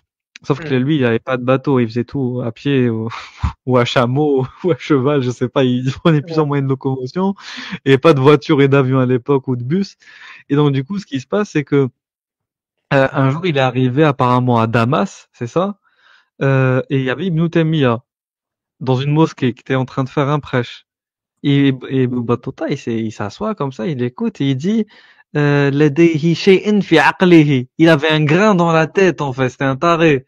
Je pense qu'il est en train de parler de Nuzul, Allah qui descend, parce qu'il y a un hadith qui dit, vers les 2 tiers de la nuit, il y a Allah qui descend pour écouter les prières, c'est ça.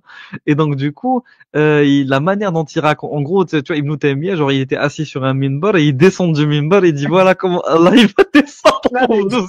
tu sais, en fait, Et justement, Ibn Battuta, il était choqué, tu vois, tu imagines, un Marocain qui écoute un Damascène comme ça, qu'est-ce qu'il raconte, ce con, qu'est-ce qu'il raconte? C'est pas ah, ouais, là, possible. ouais, surtout Ibn Battuta, c'est un grand voyageur, tu vois. Et ouais, c'est vrai, je la connais cette anecdote. Il a dit quoi? Il a dit ouais. Mais tu sais, là, dans le débat là que je voulais te montrer de Sakandari, à un moment, pour utiliser la critique en fait des foroids de l'école Hanbalite, il dit quoi? Il dit au grand chir, je t'interroge, préconises-tu l'amputation des testicules pour un homme qui veut commettre la fornication? Tu vois, en gros, il se foutait de lui, tu vois, il lui disait, en fait, il disait, en gros, et après, Ibn Taymiyyah, c'est ce qu'il a fait quand il lui a dit ça? Il a rigolé. En gros, il a rigolé et tout. Et attends, mais ce débat, il était incroyable. Attends, alors, alors, Ouais. alors, attends, je vais te le trouver, ce truc-là, parce que c'était vraiment un débat intéressant. Non, non, Euh, mais y a pas de souci. alors, regarde, alors, Oui. je sélectionne juste le passage. Attends, Ouais. alors, attends. Alors, voilà, c'est là. Et alors, il dit quoi? Il dit, je te lis juste le passage en question. Bah, je sais pas comment je fais pour te la. Attends, je vais t'envoyer le lien dans le. Je sais pas si je peux te Vas-y. l'envoyer. Tu Ou sinon, peux, je peux te va le lire.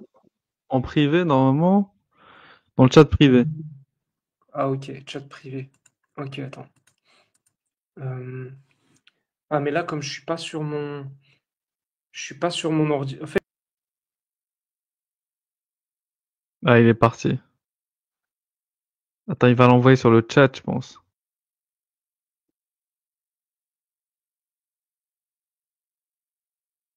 Ah, les gars, c'est le dernier live de l'année, là, vraiment, hein. Je pensais que ce serait avant-hier, mais finalement, c'est aujourd'hui. Là, c'est fini. allô? Euh, re- Ouais, désolé, j'ai fait une erreur de manipulation. Non, y a pas de Euh, souci. attends, faut que je te l'envoie.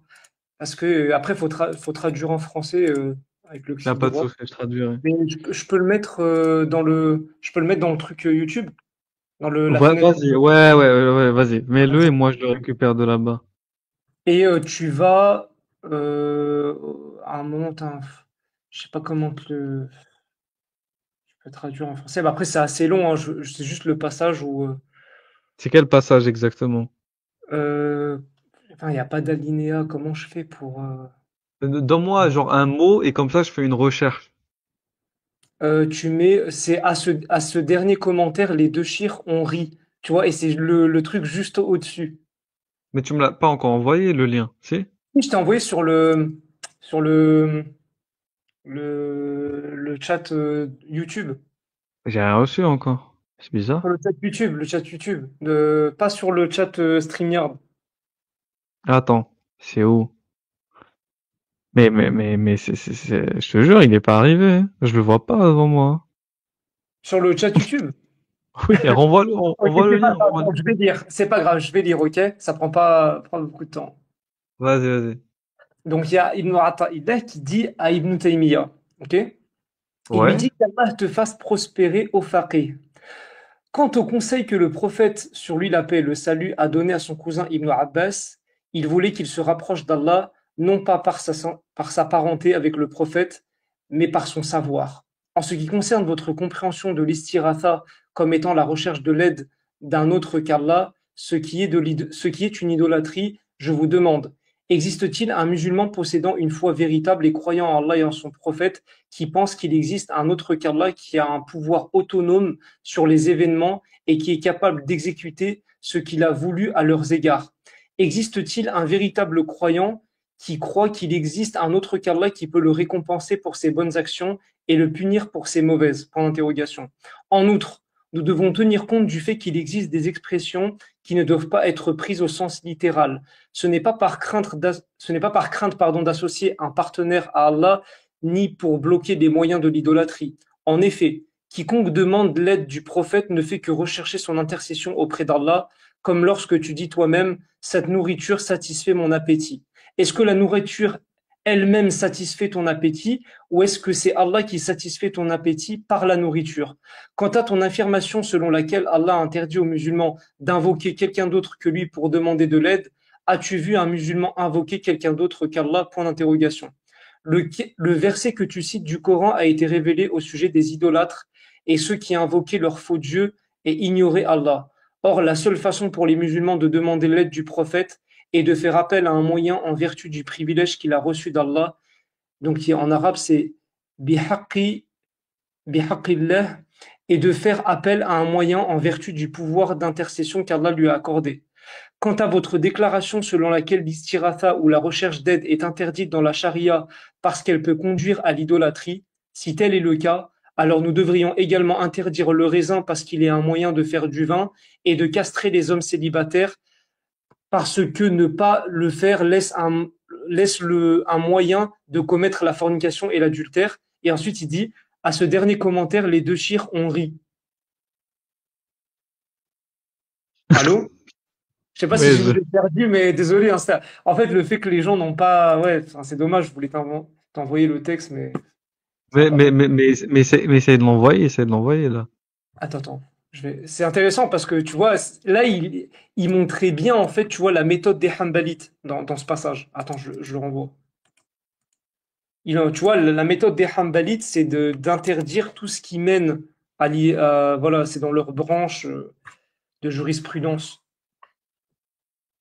De aqida aussi du coup. Parce que c'est aussi de la aqida, le fait de empêcher toute bid'a dans la aqida ou d'empêcher tout ce qui n'est pas explicitement connu dans la aqida. Parce que le fait de dire que le Coran est créé, c'est pas une parole du prophète, c'est pas une parole de compagnon, donc eux ils veulent empêcher toute parole que n'aurait pas dans la foi, je veux dire, prononcé le prophète ou Allah ou un compagnon. Voilà. Oui, après, Ça, c'est vrai, c'est des questions que les salafs ne se sont pas posées. Que Mais c'est ça le problème. C'est quand, c'est pas parce qu'ils sont pas posés ces questions que nous on n'a pas le droit de se les poser. C'est de la folie. Ils veulent arrêter la réflexion aux trois premières générations. Sale merde. Oui, après, Euh, eux, ils vont utiliser des versets dans Souratul Kahf où il dit même si tu utilisais tout l'encre de la mer pour écrire les paroles de ton Seigneur, alors les océans se videraient avant que Bon, je le dis en substance, hein, selon le sens, mais c'est pas exactement les termes qui sont employés. Mais en gros, il dit les océans s'assécheraient avant que ne s'épuise la parole de ton Seigneur. Donc eux, ils vont dire non, la parole d'Allah, elle est éternelle. C'est une métaphore pour dire elle a pas de fin. Et eux, ils vont dire non, non, non. Ils vont utiliser d'autres versets du Coran. C'est quoi déjà le passage? Bon, j'ai oublié le verset qu'ils utilisent pour dire que. Parce qu'ils vont dire même dans ce verset-là, c'est écrit jusqu'à ce que ne s'épuise la parole de ton Seigneur. Donc il y a un moyen pour qu'elle s'épuise. Tu vois, ils vont utiliser des contre-arguments comme ça. Allô? oui, je t'écoute. Ouais. Oui. Oui, Oui, oui, oui, oui. et du coup, Mais c'est ça. moi, ça m'aurait trop intéressé d'avoir le papier devant Ah, moi je pour t'ai le coup. envoyé. Je t'ai Mais envoyé là. en fait, c'est bizarre parce que je le vois pas. C'est trop bizarre. Je n'arrive pas à voir tes messages en fait, tout simplement. Donc Je t'ai attends, envoyé sur donc je prenne un autre appart. De quoi? J'ai envoyé sur le chat YouTube, tu sais, pas sur StreamYard, sur YouTube, parce que en fait, là, j'utilise mon portable comme micro, et en fait, c'est-à-dire, je peux pas faire passer une information de mon ordinateur vers le téléphone. Tu vois ce que je veux dire? Donc, Oui, oui, oui, attends, je vais faire un truc. Donc, je vais me rendre moi aussi sur le live, mais avec mon portable, et je vais récupérer l'info. Pas de souci, on fait avec les moyens du bord, tu connais, c'est toujours comme ça. Collectif Exmus, toujours dans... Mais attends, mais le message, je le vois même pas, même sur mon portable, je vois pas ton message. C'est de la le folie, quand même. HTTPS sheernotesblogspot.com 2008 Non, 01 non, mais il a peut-être été censuré par le chat, toi tu le vois, genre. Ouais, je le vois, moi. Attends, bizarre ça. Renvoie-le, encore. Attends, ou sinon, je vais rejoindre sur mon Attends, je vais rejoindre sur mon ordinateur le StreamYard. On va faire ça. Allah filtre le message. Il veut pas. Allah veut pas qu'on ait accès à ces infos. Ah, yeah. T'as 8 heures de live, il y a juste dingue. Waouh. 8 heures de live, c'est énorme. Là, je te vois avec un deuxième compte. Être là. Les gars, c'est de la folie. Il y a que en fin d'année qu'on peut se permettre de faire ça. Ça fait longtemps qu'on n'a pas fait autant. d'heures de live. J'ai pas vu le temps passer, en plus, parce qu'il y avait beaucoup d'intervenants, donc c'était fluide. T'as reçu Régulus, chat privé, sur maintenant là. Ah, ouais, ouais, c'est bon. Là, normalement, ah, excellent. Ah, Excellent. pour l'afficher. Donc, Ibn Attallah al-Iskandari, attends, je vais l'afficher, du coup. Et tu vas dans le. En fait, fais une. Voilà, par mot, tu mets juste. En fait, c'est le passage juste avant. Les deux chirs ont ri. Faut mettre traduire en français, hein, avec le clic droit, tu mets traduire pour que les gens puissent. Euh, Riz et Lof. Attends, je vais le mettre en... Ah, Ouais, voilà. c'est là et tu traduis la discussion juste en haut. D'ailleurs, c'est intéressant pour les salafis, tu vois, qui disent tout à l'heure on en parlait, le tawassul c'est du shirk, etc. Là, il en parle à Sakandari, tu vois. Et en plus, si tu lis la réponse d'Ibn Taymiyyah, Mais j'arrive pas à le traduire, attends. Euh... Ouais, c'est bon. Alors, je vais agrandir. C'est où? C'est genre, je dois commencer vers où? En outre, nous devons juste en tenir compte haut. de... Ici, En haut, genre, ici? ouais, voilà. Qu'Allah te Là. fasse prospérer au faqih. C'est ça? Voilà, c'est ça. Alors, qu'Allah te fasse je vais essayer de prendre, j'ai essayé de rendre ça fun un peu. Qu'Allah te fasse prospérer au faqih. Quant au conseil que le prophète, sur lui le salut, a donné à son cousin Ibn Abbas. Il voulait qu'il se rapproche d'Allah, non pas par sa parenté avec le prophète, mais par son savoir. En ce qui concerne votre compréhension de l'istirata comme étant la recherche de l'aide d'un autre qu'Allah, ce qui est une idolâtrie. Je vous demande, existe-t-il un musulman possédant une foi véritable et croyant en Allah et son prophète qui pense qu'il existe un autre qu'Allah et qui a un pouvoir autonome sur les événements et qui est capable d'exécuter ce qu'il a voulu à leur égard? Existe-t-il un véritable croyant qui croit qu'il existe un autre qu'Allah qui peut le récompenser pour ses bonnes actions et le punir pour ses mauvaises? En outre, nous devons tenir compte du fait qu'il existe des expressions qui ne doivent pas être prises au sens littéral. Ce n'est pas par crainte d'associer un partenaire à Allah, ni pour bloquer les moyens de l'idolâtrie. En effet, quiconque demande l'aide du prophète ne fait que rechercher son intercession auprès d'Allah. Comme lorsque tu dis toi-même, cette nourriture satisfait mon appétit.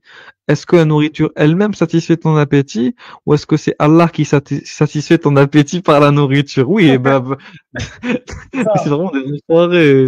Oui, c'est la nourriture. Oui, c'est la nourriture. Parce que sans nourriture, mon appétit serait pas satisfait. Qu'Allah le veut ou non. Non, mais eux, Quant à- eux, ils sont, comment on appelle ça? Ils sont, j'ai oublié le terme. Ah là. Ceux qui croient que Allah, en fait, il agit dans les. Les Bref, occasionnalistes. ouais, ouais, des occasionnalistes, exactement.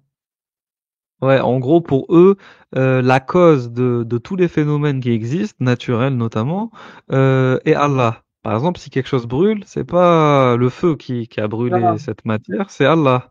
Si c'est-à-dire quelque le feu, chose, hmm. voilà, c'est pas la Le feu, il ne tient température, pas de pouvoir causal, en fait. Il n'y a pas de pouvoir c'est causal dans les choses. C'est Allah qui est l'auteur des véritables causes. En fait, il y a des causes primaires, je crois. Enfin, je ne suis pas spécialiste de l'occasionnalisme, mais il y a des causes primaires. La cause primaire, c'est Allah. Et il y a des causes qui sont secondaires. Tu vois, ils disent pas que le feu n'a pas la propriété de brûler, mais ils disent que ça, la cause primaire, c'est Allah, et la cause secondaire, c'est le feu en tant que tel. Tu vois. exactement, c'est ça. Mais après, bon, ça c'est les Ash'arites qui défendent ça, mais je savais pas que les Hanbali aussi tenaient cette position-là. Après, Il tu est me pas diras, Hanbalite, il est pas Hanbalite as-Sakandari, il est Shafi'ite. ah, donc forcément il est Ash'arite, forcément. Hmm. Parce que c'est rare de trouver des Shafi'ites, Matroudi ou autre. Ok, ok, ok, je comprends. Ah, Ils ou sont. sinon, Mu'tazilites. Parce qu'il y a eu des Shafi'ites Mu'tazilites aussi. Comme Qadi Abdul Jabbar. Regarde, Euh, Al-Jubaï aussi. qui? Al-Jubaï et Al-Jubayr. Abu Hassan Oui, bien sûr. al-Ash'ari dans sa période mu'tazilite. Il était Shafi'ite aussi. Aussi. Aussi, c'est vrai, t'as raison. T'as raison. J'oublie parce qu'il a apostasié du l'I'tizal. Ah, l'enfoiré. Il a attendu 40 ans quand même. T'imagines, t'attends 40 ans après, tu dis non, j'étais pas dans le bon secte. Tu sais Après, pourquoi tu sais pourquoi il a apostasie, Ash'ari ou pas? la raison, bah, franchement, je la connais pas. Moi, je sais juste qu'il a pensé que, voilà, que le mu'tazilisme était faux, mais je connais pas la vraie raison, s'il y en a une vraie. Après, attends, ah, si, si, si. Il y en a qui supposent le fait Voilà, qu'il se voilà, serait c'est bon. converti après son débat contre l'imam Hanbalite. Comment il s'appelait déjà celui-là? Al-Bahbahari ou quelque chose comme ça. C'est lui? Non, non, non, non, non, non, non, non, Barbarie est venu après. Non, c'est pas ça. C'est pas ça Ben, l'histoire. ils disent qu'il a débattu avec Al-Bahbahari et suite à ce débat, il a écrit son livre. euh, Comment il s'appelle déjà? Oh là là, j'ai oublié. Je Il y a commence les à. maqalat, il y a l'Ouma, il y a Risala al-Istihsan fi khawd, il y a ilm al-kalam, Ouais, il y a Radd al Mujassima, voilà.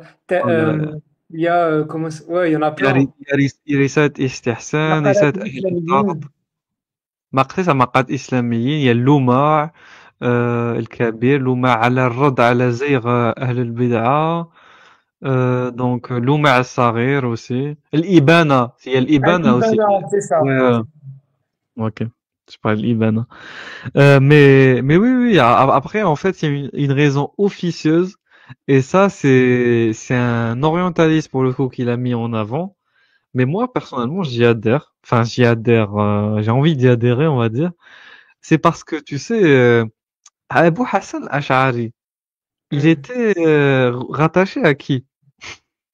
Abu Hassan al-Ash'ari, il Oui, était rattaché, c'est-à-dire, tu parles de son maître, oui. Al-Juba'i. Mais Al-Jubaï, tu parles de parce qu'il y a Abu Hashim et Abu Ali al-Jubaï. Faut pas confondre les Abu deux. Ali al-Juba'i. Voilà, Abu Ali al-Jubaï. Du coup, il avait un fils, on est d'accord. Et son Ça, fils après, était. j'ai pas connaissance de ça. Mais vas-y, Non, ouais. mais c'est ça qu'il faut comprendre en fait. En fait, Abu Ali al-Jubaï, son fils c'était Abu Hashim al-Jubaï. Tu vois? Hmm. Ok?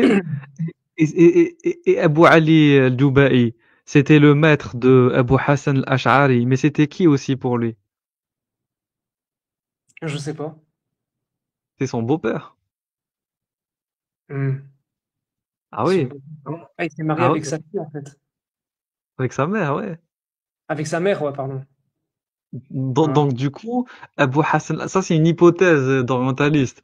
Donc qui a dit que en fait Abu Hassan al-Ash'ari pensait hériter de l'école, on va dire mu'tazilite, voilà, en tout cas de la branche des Dubaï, parce que tu sais les mu'tazilites en fait en fonction de qui tu suis, tu vas pas être la même tendance. Par exemple, il y a les Nadamites qui suivent Nazam, il y a les Abul Hudayl, donc il y a les Hudaylites, tu vois, il y a plusieurs Hmm. sous-branches, et en plus il y a des écoles, il y a l'école de Basra et l'école de Bagdad, voilà, Ah, qui c'est toute une existent. histoire. De quoi? J'ai dit, c'est complexe, c'est toute une histoire. C'est toute une histoire, ouais. D'ailleurs, le Juba'i, il n'était pas à 100% Shafi'i, il était des fois d'accord avec les Hanafites et des fois il était d'accord avec les Shafi'ites. Et Hmm. des fois, mais très rarement avec Malik. Voilà, donc lui, il était pas genre dans le taqlid, tu vois, donc il se permettait des fois d'être un peu comme un mujtahid mutlaq, tu vois, genre, Ouais. pour ceux qui comprennent pas, taqlid, c'est le suivisme aveugle. En gros, moi, quand j'étais musulman, ben, je faisais du taqlid. Je suivais Euh, l'avis prépondérant, rajih, sur l'école en fonction de la thématique qui m'intéressait, que ce soit par rapport aux adorations ou autres. Ok? Donc à partir de ce moment-là, non, parce que dans l'islam il y a des concepts en fait, faut comprendre. Il y a les gens de la Amma. Moi, en théorie, toi, on fait partie des gens de la masse, comme on dit. On n'a aucune ijaza, on n'a aucun diplôme en jurisprudence, on n'a aucun diplôme en sciences du hadith, donc on on est fait des- vraiment partie des gens de la masse là pour le coup. Oui, vas-y. Non, j'ai dit, on est des gens lambda, genre, on n'est pas C'est des. ça, c'est ça. Ce qu'ils appellent Ahl al-Amma, vraiment, al-Ouam, on peut dire ça comme ça aussi, pour faire au pluriel. Donc, on fait partie du Ouam, de la masse des musulmans, enfin, à l'époque, on faisait partie de la masse des musulmans qui étaient rattachés à une école de jurisprudence, si on a suivi la logique des madhab. Par contre, forcément, si tu es dans le minhaj, en gros dans la voie des salafis, tu suis pas donc une école, tu suis plus une méthodologie. Voilà. Donc, qui est incarnée souvent par des savants. Et souvent, les savants les plus connus, vous les connaissez, Ibn Baz, Taymin et Albani, par exemple, notamment. Voilà. Et donc, du coup, pour revenir sur... Ouais, tu veux dire un truc? Ouais, je voulais dire un truc parce que Vas-y, vas-y. ce concept de taqlid, de suivisme, on peut l'appeler comment? Le suivisme, ouais, si vous voulez. Bah, en fait, moi, enfin, je me suis toujours posé des questions par rapport à ça. Parce qu'en réalité, bon, dans la aqida, dans la croyance, ils disent que le taqlid, il est interdit. T'as pas le droit de, voilà, il faut étudier la croyance. C'est obligatoire pour tous les musulmans. Par contre, dans la jurisprudence, ils préconisent le taqlid. Ils disent il faut que tu suis une aveugle sans, il faut pardon que tu suis une école pardon sans pour autant avoir étudié les preuves que les savants ils utilisent au sein même de cette école. Et il y a que les savants qui peuvent, si vous voulez, aller prendre un avis de Hanafite, un avis de Hanbalite et le faire devancer sur un avis de l'école. Il y a que les savants qui peuvent faire ça. Un mec lambda, il peut pas, tu vois, parce qu'il n'a pas les capacités soit cognitives, soit les capacités intellectuelles. Tu vois, il a pas tout ça, quoi. Il a pas le bagage pour pouvoir remettre en question l'avis d'un savant. Et par contre, je me suis toujours posé cette question, mais dans ce cas-là, comment est-ce que tu fais pour choisir l'école? Parce que si tu dois choisir entre une des quatre écoles, il faut bien que tu la choisisses sur des critères, sur les critères ce qu'on appelle les usul. Donc, pour pouvoir Non. sélectionner une école, comment? Si t'es... Vas-y, finis ta Voilà. question. En fait, si par exemple, choisir l'école malikite au lieu de l'école hanafite, par exemple. Bon, il y a une multitude de choses qui vont déterminer ton choix. Le pays dans lequel tu nais. Non. Voilà, c'est la seule Voilà, chose c'est ça. qui détermine ton choix, en vérité. Voilà, C'est la c'est-à-dire que par exemple, si demain tu nais dans un pays malikite, tu vas pas c'est toi-même ça. voilà. Après, attention, c'est pas interdit d'être chafiaïte dans un pays malikite. Mais c'est vrai C'est que, déconseillé, c'est macro. Pourquoi? voilà, c'est Parce que notre. parce que imaginons qu'on soit encore à l'époque des dynasties, tu vois, parce que là on est dans l'époque des républiques semi-islamiques, j'ai envie de te dire, voilà, Ouais. où l'islam touche à peine l'islam touche plus quasiment le pénal et touche à peine le civil. Voilà, le réglemente le mariage, le divorce, l'enterrement et tout. Mais ce qui se passe, c'est que en vérité, à l'époque où il y avait encore le califat, donc dans les régions où les gens étaient malikites, t'imagines si t'es un chef ok, et par exemple, je sais pas, tu te fais condamner pour vol ou je sais pas, t'as compris, pas Ouais, dans un j'ai territoire compris, j'ai malikite. compris. Tu peux pas dire non, moi je suis chef je veux comme juge comme je Ouais, juge pas. Non, ouais, tu je vas vois, dire je vois. C'est t'as compris, ça problématique. pose problème en fait, voilà. Ouais, mais Donc du coup, oui, vas-y. Ouais, mais du coup, c'est ça que je comprends pas, c'est que quand par exemple, bon, pour redonner l'exemple d'Ibn Taymiyyah, quand Ibn Taymiyyah il a été condamné, il a été condamné par des jurisconsultes des quatre écoles. Ça veut dire qu'en fait, je sais pas, est-ce qu'à l'époque, dans les pays musulmans, est-ce qu'il n'y avait pas aussi des juges, des jurisconsultes d'autres branches que la branche dominante? Tu, Si tu vois, si. je te donne- Par alors exemple, je vais te donner un exemple très précis. Un exemple très oui, précis. Bah, il y a un célèbre débat dans le monde musulman entre oui. Al-Baji et Ibn Hazm. Apparemment, Ibn Hazm s'est fait éclater, il s'est fait Mais Ibn détruire. Hazm, c'est une merde, il est nul. Je suis Non, non, c'est désolé. pas ça. Mais il y a eu un débat avec le grand shir, le grand savant du kalam Al-Baji, Oui, je sais. l'Ash'ari, tu vois, et il l'a décimé, et il a décimé l'école des Zahirites, etc. Il les a Oui, complètement détruits. Donc, oui, mais par contre, Ibn Hazm, il était Zahirite en plein royaume malikite. Tu vois, donc c'est bizarre quand même. mais attends, mais Al-Badi, c'était un Malikite aussi. Non, mais Ibn Hazm, il n'était pas malikite, c'était un Zahirite. Oui, c'est ce que je te dis. Ok, oui, Voilà. oui, ok. Un Il avait sa Dahirit, propre école. Il avait ça, il avait atteint le degré de Mujtahid Mutlaq. le Mujtahid Euh, Mutlaq. ouais. Mais je connais très bien Ibn Hazm. Je sais pas si je t'ai dit c'est une merde. Parce que il est nul en théologie, il est nul en jurisprudence. Je suis désolé, mais Ibn Hazm, c'est pour ça que son école est morte. Parce que après, il est bon en poésie, peut-être, ok. Mais, pour ceux qui ont lu Les Perles de la Colombe, mais franchement, Ibn Hazm n'a vraiment pas le niveau faire même en apologétique, il est nul. Voilà, moi, je trouvais son commentaire d'un livre critique, parce qu'en gros, il y a un savant juif qui a critiqué le Coran en notant des contradictions dans le Coran. Et Mhm. t'as Ibn Hazm, genre, il commence à répondre aux écrits du savant juif. Il fait que l'insulter, l'antisémitisme. C'est horrible, tu vois.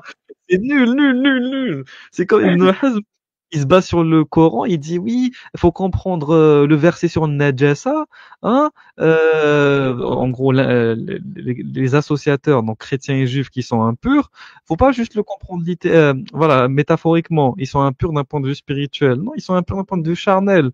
Donc il dit, à l'époque, tu sais, en Andalousie, on se mariait avec les chrétiennes, les musulmans se mariaient avec les chrétiens, ils n'avaient pas de problème avec ça, hein.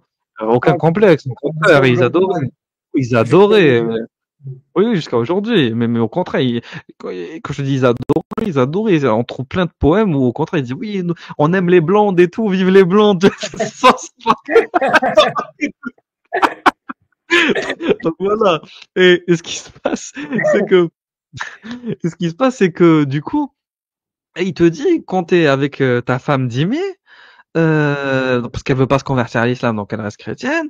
Ben du coup, genre si tu l'embrasses, tu dois te laver la bouche, quoi. Tu dois refaire tes ablutions et tout, parce qu'elle dit c'est une najis. C'est la galère en fait. Tu la touches, t'es dans la merde, tu dois refaire tes Ah ablutions. ouais.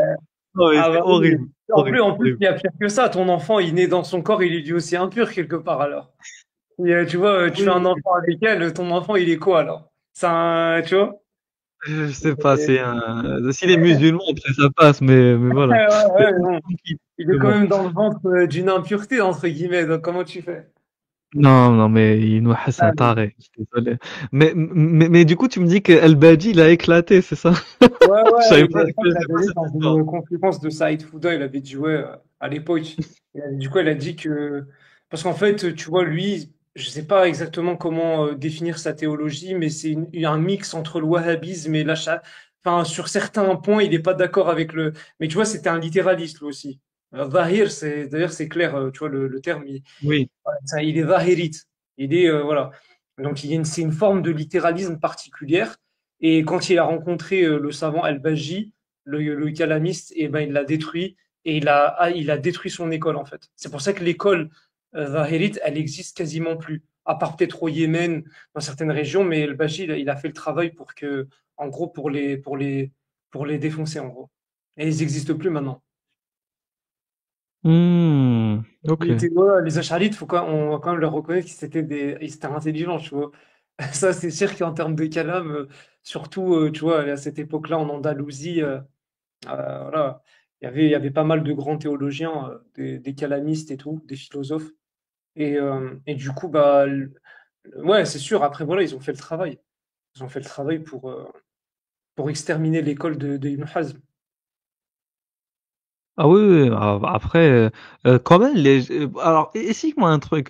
Comment t'expliques, toi, que beaucoup tu sais, dans les fatawas des Wahhabiyas, par exemple, ce que tu peux trouver sur Islam Web ou sur Islam Qa et tout, tu retrouves beaucoup de références à Ibn Hazm. Genre, ils prennent son avis comme un avis qui a du poids, genre. Ils disent, oui, Ibn Hazm, il a dit ça aussi. Voilà, comment t'expliques ça, toi? Bah, moi, je l'explique tout simplement parce qu'Ibn Hazm, bon, je le mettrai pas dans la catégorie littéraliste, wahhabite et tout, mais disons que quand même, il est une figure qui se rapproche quelque part des idées salafistes, tu vois. C'est pour ça que ses avis, Hmm. peut-être, ils sont peut-être plus pris en compte parce que voilà, il utilise voilà, un littéralisme peut-être qui plaît aux tenants du site Islam Web, tu vois, qui sont des wahhabites aussi, enfin des fréristes, je crois, ils sont frères musulmans. C'est Oui, Islam Qa, c'est des fréries, ça, c'est sûr, en tout cas. pas frériste, voilà, frériste. Donc, après, le frérisme et le wahhabisme, c'est presque, bon, dans le frérisme, ils sont majoritairement wahhabites. Les frères musulmans Mhm. ils ont la croyance de Mohammed de Wahhab. Pourquoi? Parce que ça vient des grands réformateurs qui ont fondé le frérisme parce qu'il y a Mohamed Rachid Reza, tu connais tout ça, Al-Afrani, Mhm. Abdou, tout ça, Mhm. ils sont aussi, tu vois, quelque part les fondateurs du frérisme, tu vois, en partie, Oui, partie du oui, moins. bien sûr. Et du coup, eux, ils ont fortement été influencés par Mohammed ibn Abdul Wahhab. Donc, tu peux trouver des fréristes ash'arites. C'est pour ça qu'il y a l'autre, comment il s'appelle, Al-Qardawi, qui a dit, il est parti au Pakistan lors d'un voyage et il a dit, la Ummah dans son intégralité, elle est ash'arite, tu vois. Et, euh, et je sais Oui, pas si tu bien connais sûr. le cheikh là en Angleterre qui s'appelle, comment il s'appelle déjà? Ah, je commence à oublier, hein. Euh, bref, c'est un cheikh pakistanais.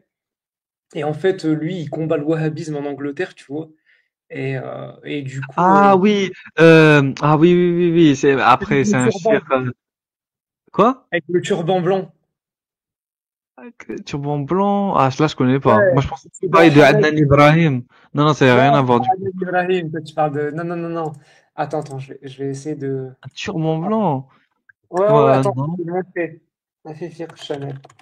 Oh, Euh, il oh, s'appelle, il ouais, s'appelle Sheikh Mohamed Yassir Al-Hanafi. ok, ouais.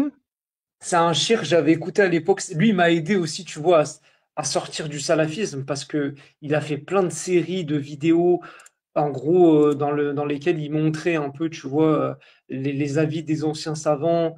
Lui, c'est un déobandi pakistanais qui, justement, il a étudié la théologie maturidite et du coup, il s'attaque en fait aux wahhabites en Angleterre. Et il avait mis la vidéo de Al-Qardawi qui a dit la Oumma islamique dans son intégralité, elle est ash'arite et maturidite. Ok.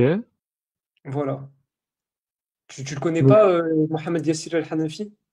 non, non, non, mais c'est quoi sa particularité? J'ai pas compris. Bah non, non, mais lui, je t'ai juste dit que lui, en fait, c'est lui qui avait mis la vidéo où on voyait Al-Qardawi dire que la communauté islamique, elle était majoritairement ash'arite et maturidite. Ok. Mais en fait, le fait de dire que Al-Sunnah, c'est les Ash'arites et les Maturidiyya, Ash'ari et Maturidiyya, donc Ash'arites et Maturidites, et même les Atari, tu les rajoutes aussi, forment, du coup, comme j'ai dit, Al-Sunnah. Ça s'est décidé lors de la conférence de Grozny, qui n'est pas d'ailleurs reconnue par les Wahhabis, mais qui dit que la conférence de Grozny, c'est une supercherie, etc. Ils auraient jamais dû faire ça. Voilà, bah c'est normal après, parce que là ils ont complètement exclu la salafia. Oui, Voilà, bah oui. de la définition Al-Sunnah. C'est pour ça que pour moi c'est une question, comme tu as dit, définir qui appartient à Al-Sunnah wa Jama'a, c'est une question qui est fondamentale, surtout à notre époque. Parce que tout le monde veut se réclamer de cette tendance-là, de ce courant-là, de cette vision-là, en tout cas de l'islam.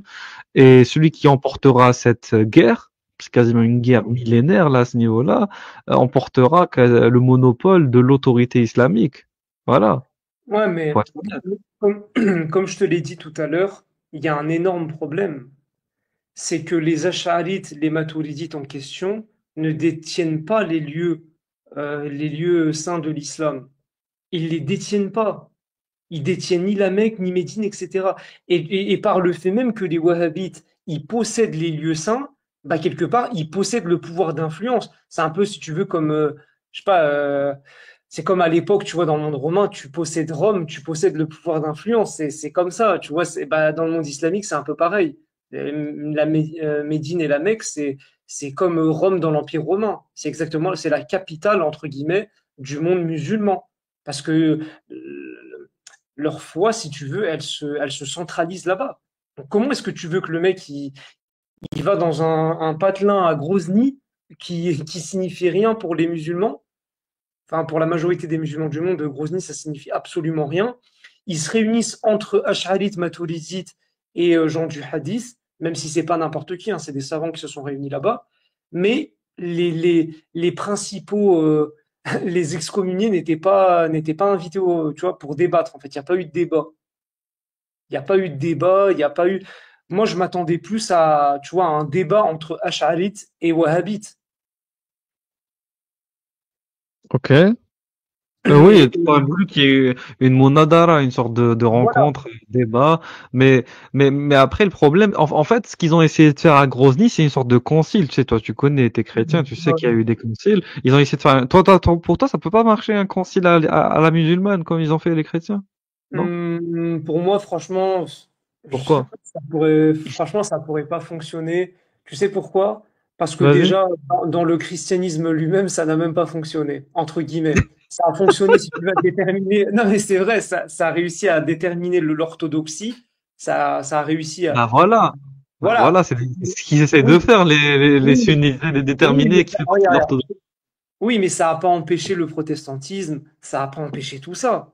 Ça n'a pas empêché. Regarde, aujourd'hui, aujourd'hui, par exemple, on sait très bien que voilà, le concile catholique, c'est pas un concile orthodoxe. Et le concile orthodoxe, je sais même pas si les protestants ont des conciles à proprement parler. Ils n'ont pas de concile, tu vois, c'est encore pire. Donc, enfin, en fait, tu pourrais pas essayer de convaincre, par exemple, un protestant en lui disant, ouais, il y a eu le concile en 700 et quelques, et il faut te soumettre à ce concile-là pour être. Lui, il va te dire, mais moi, je m'en fous de ton concile. Je m'en fiche complètement. Il va pas fonder l'autorité, il va pas fonder, en fait, la légitimité de ses idées à partir d'un concile, tu vois. Alors que pour les catholiques, ça va être vrai. Pour les orthodoxes aussi. Tu vois, donc, eh ben, dans le monde islamique, c'est exactement la même chose. Tu vas vers un wahhabi, tu lui dis, ouais, il y a eu un concile à Grozny, il te dit, bon, moi, j'en ai rien à faire de ton concile. Ouais, c'était tous des hérétiques. Et moi, je continue à être salafi, Ahl-Sunna wal Jama'a, tu vois, je suis le groupe sauvé. Et il s'en fout de Al-Saïd Fouda, il s'en fout de Cheikh, je ne sais quoi, ils s'en foutent complètement. Les mecs, ils détiennent les lieux saints. Tu sais qu'à l'époque où les gens faisaient les pèlerinages dans les années 70, etc., ils offraient, pardon, des ouvrages de plus de 20 volumes gratuitement. Mhm. Donc, tu vois ce que je veux dire? Déjà, Ouais, ils avaient la capacité d'imprimer des ouvrages de 20 volumes et de les distribuer gratuitement à la population. oui, en gros, tu es en train de dire le pouvoir financier donc, qui permet d'ouvrir des librairies, de financer de l'imprimerie et l'édition de livres et tout, est un pouvoir en soi qui est incommensurable. Incommensurable. Voilà, voilà, qui est aussi de l'ordre de l'inconcurrencible, parce que tu peux pas concurrencer une idéologie qui est aussi financée et surtout qui est soutenue par des monopoles étatiques qui gouvernent les lieux saints. T'as raison. C'est-à-dire que Bien sûr. les deux plus grands lieux saints d'islam, donc Mecque et Médine, Mhm. sont détenus par la Chope de l'Arabie Saoudite. Oui, Je te oui, c'est donne un vrai. exemple. Un exemple très simple. Un exemple très simple. Admettons que demain, il y a un musulman qui veut par exemple, étudier les sciences islamiques. Bon, Il doit il aller a à plusieurs, Médine ou à voilà, l'Azhar. voilà, il a plusieurs possibilités.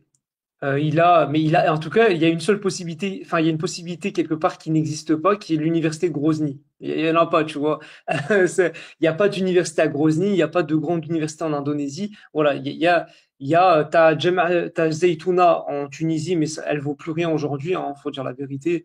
L'université de Zaytouna en Tunisie, elle a été complètement désertée, elle a plus véritablement la même aura que dans le passé, etc. Donc, Zaytouna, on oublie. Donc il reste quoi? Il reste, bon, il y a certaines petites universités aussi en Mauritanie, j'ai certains chouïours de Mauritanie, tu vois, qui maîtrisent bien la jurisprudence malikite. Mais donc tu vas avoir l'Azhar, tu vas avoir l'université de Médine. Maintenant, pourquoi est-ce que l'université de Médine, elle est privilégiée par les étudiants? Tout simplement parce que tout est pris en charge. Ils ont l'oseille. Donc eux, ils te disent si tu as moins de 25 ans, je crois qu'il faut avoir moins de 25 ans, ou plus de 25 ans, je me souviens plus, mais moins de 25 ans, il me semble. Ils te logent gratuitement, ils te payent l'intégralité de tes études, ils t'influencent à la doctrine wahhabite. Donc tu deviens, quand tu sors de cette université, tu deviens wahhabite, et ensuite ils t'envoient à travers le monde pour diffuser leur idéologie. C'est du soft power. Mais maintenant, le problème, c'est que si tu vas étudier à l'Azhar, tu dois tout financer de ta poche. Ils te payent rien là-bas. Tu dois y arriver avec de l'oseille, financer. Tu vois ce que je veux dire? Donc, Oui, les bien sûr. facilités qui existent en Arabie Saoudite, elles permettent une diffusion du wahhabisme qui est beaucoup plus large que les asharites de Al-Azhar. Et encore, je suis même pas sûr qu'aujourd'hui, Al-Azhar soit totalement ashari, tu vois. Voilà, il y a des savants ashari, il y en a qui ne le sont pas. Voilà. Donc, c'est compliqué.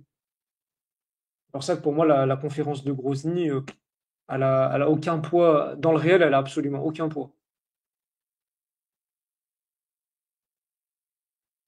Allô? Oui, oui, je t'écoute. Non, Ouais, mais c'est pour ça. après, non, mais après le problème, c'est quoi? C'est que tu es en train de dire qu'elle a aucun poids. Pour certains, elle en a, en fait. Ça dépend. En fait, pour les Achaïs, elle en a, pour le coup. Et ils vont s'en servir pour attaquer les Wahhabiyas. Après, oui, après oui, je comprends ce que tu veux dire. Quand on dit elle n'a aucun poids, c'est parce que la notion même de clergé islamique n'existe pas concrètement, voilà, matériellement. Ok, c'est vrai que, en fait, le problème c'est qu'il y a plein d'institutions, il y en a plein. Hein. Il y a la Ligue islamique, il y a d'autres organisations mondiales islamiques qui ont émergé ces dernières années, qui regroupent plein de chouyours d'Indonésie, de Malaisie, du Maroc, d'Égypte, etc. En gros, les musulmans essaient de s'organiser en instance internationale Mhm. ou supranationale, mais c'est vrai que ils n'arrivent pas à atteindre le même degré d'organisation que pourraient l'atteindre les catholiques, par exemple. Voilà, avec le Vatican. C'est ça le problème. Mhm. Et tant qu'il n'y a pas ça, En fait, ou les chiites duodécimains avec les euh, ayatollahs. c'est Donc, logique. Et si tu me vas-y, permets, vas-y, en fait, c'est vas-y, vas-y. logique. Tu sais pourquoi? Parce que l'islam, en fait, si tu veux, le concept d'État-nation, c'est un concept déjà qui est totalement étranger. Il est étranger à l'islam, en fait. C'est-à-dire que et c'est très récent à l'échelle de l'histoire que les musulmans vivent sous des États-nations. Normalement, le musulman est censé vivre sous la bannière d'un califat pour justement atteindre cette harmonisation qu'ils n'arrivent pas à atteindre sous la bannière des États-nations. Donc, en fait, ce qui divise les musulmans entre eux, c'est déjà la création des États-nations, donc qui a créé une forme de nationalisme et qui a particularisé entre guillemets certaines pratiques de l'islam, alors que sous la bannière d'un grand califat, bah, les frontières n'existent plus, il n'existe que des tribus, etc.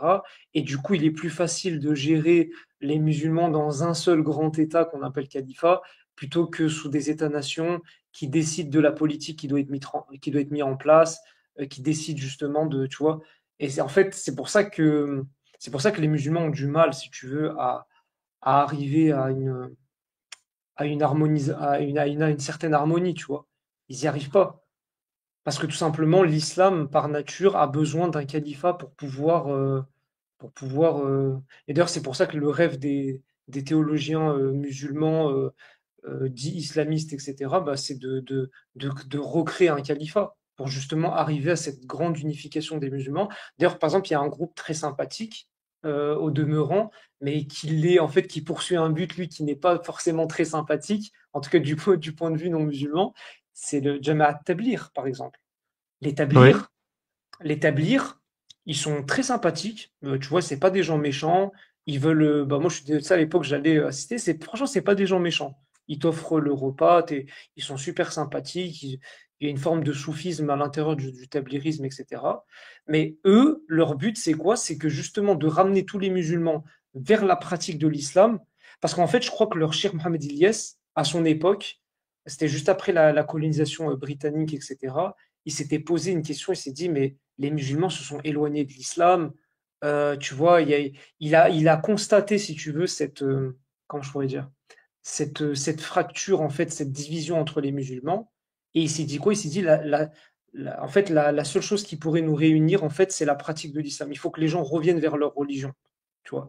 Et c'est pour ça que les Tablirs, par exemple, qui est une association pakistanaise, bah, elle a récupéré tous les Chibani dans les bars, elle a commencé, tu vois, à installer des mosquées en France.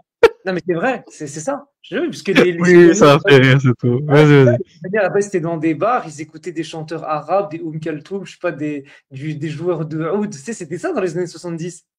Avec leur béret, leur moustache, ils allaient dans les bars, etc.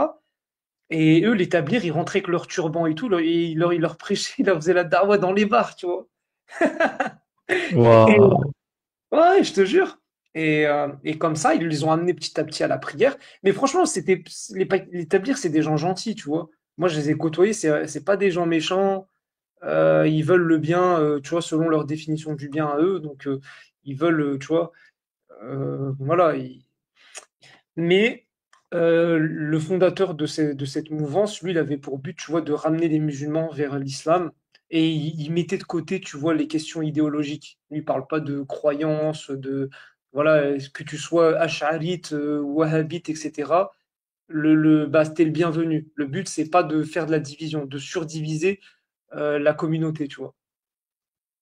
C'est ça. Oui, après, moi, pour moi, regarde, tous ceux qui te parlent de ne pas diviser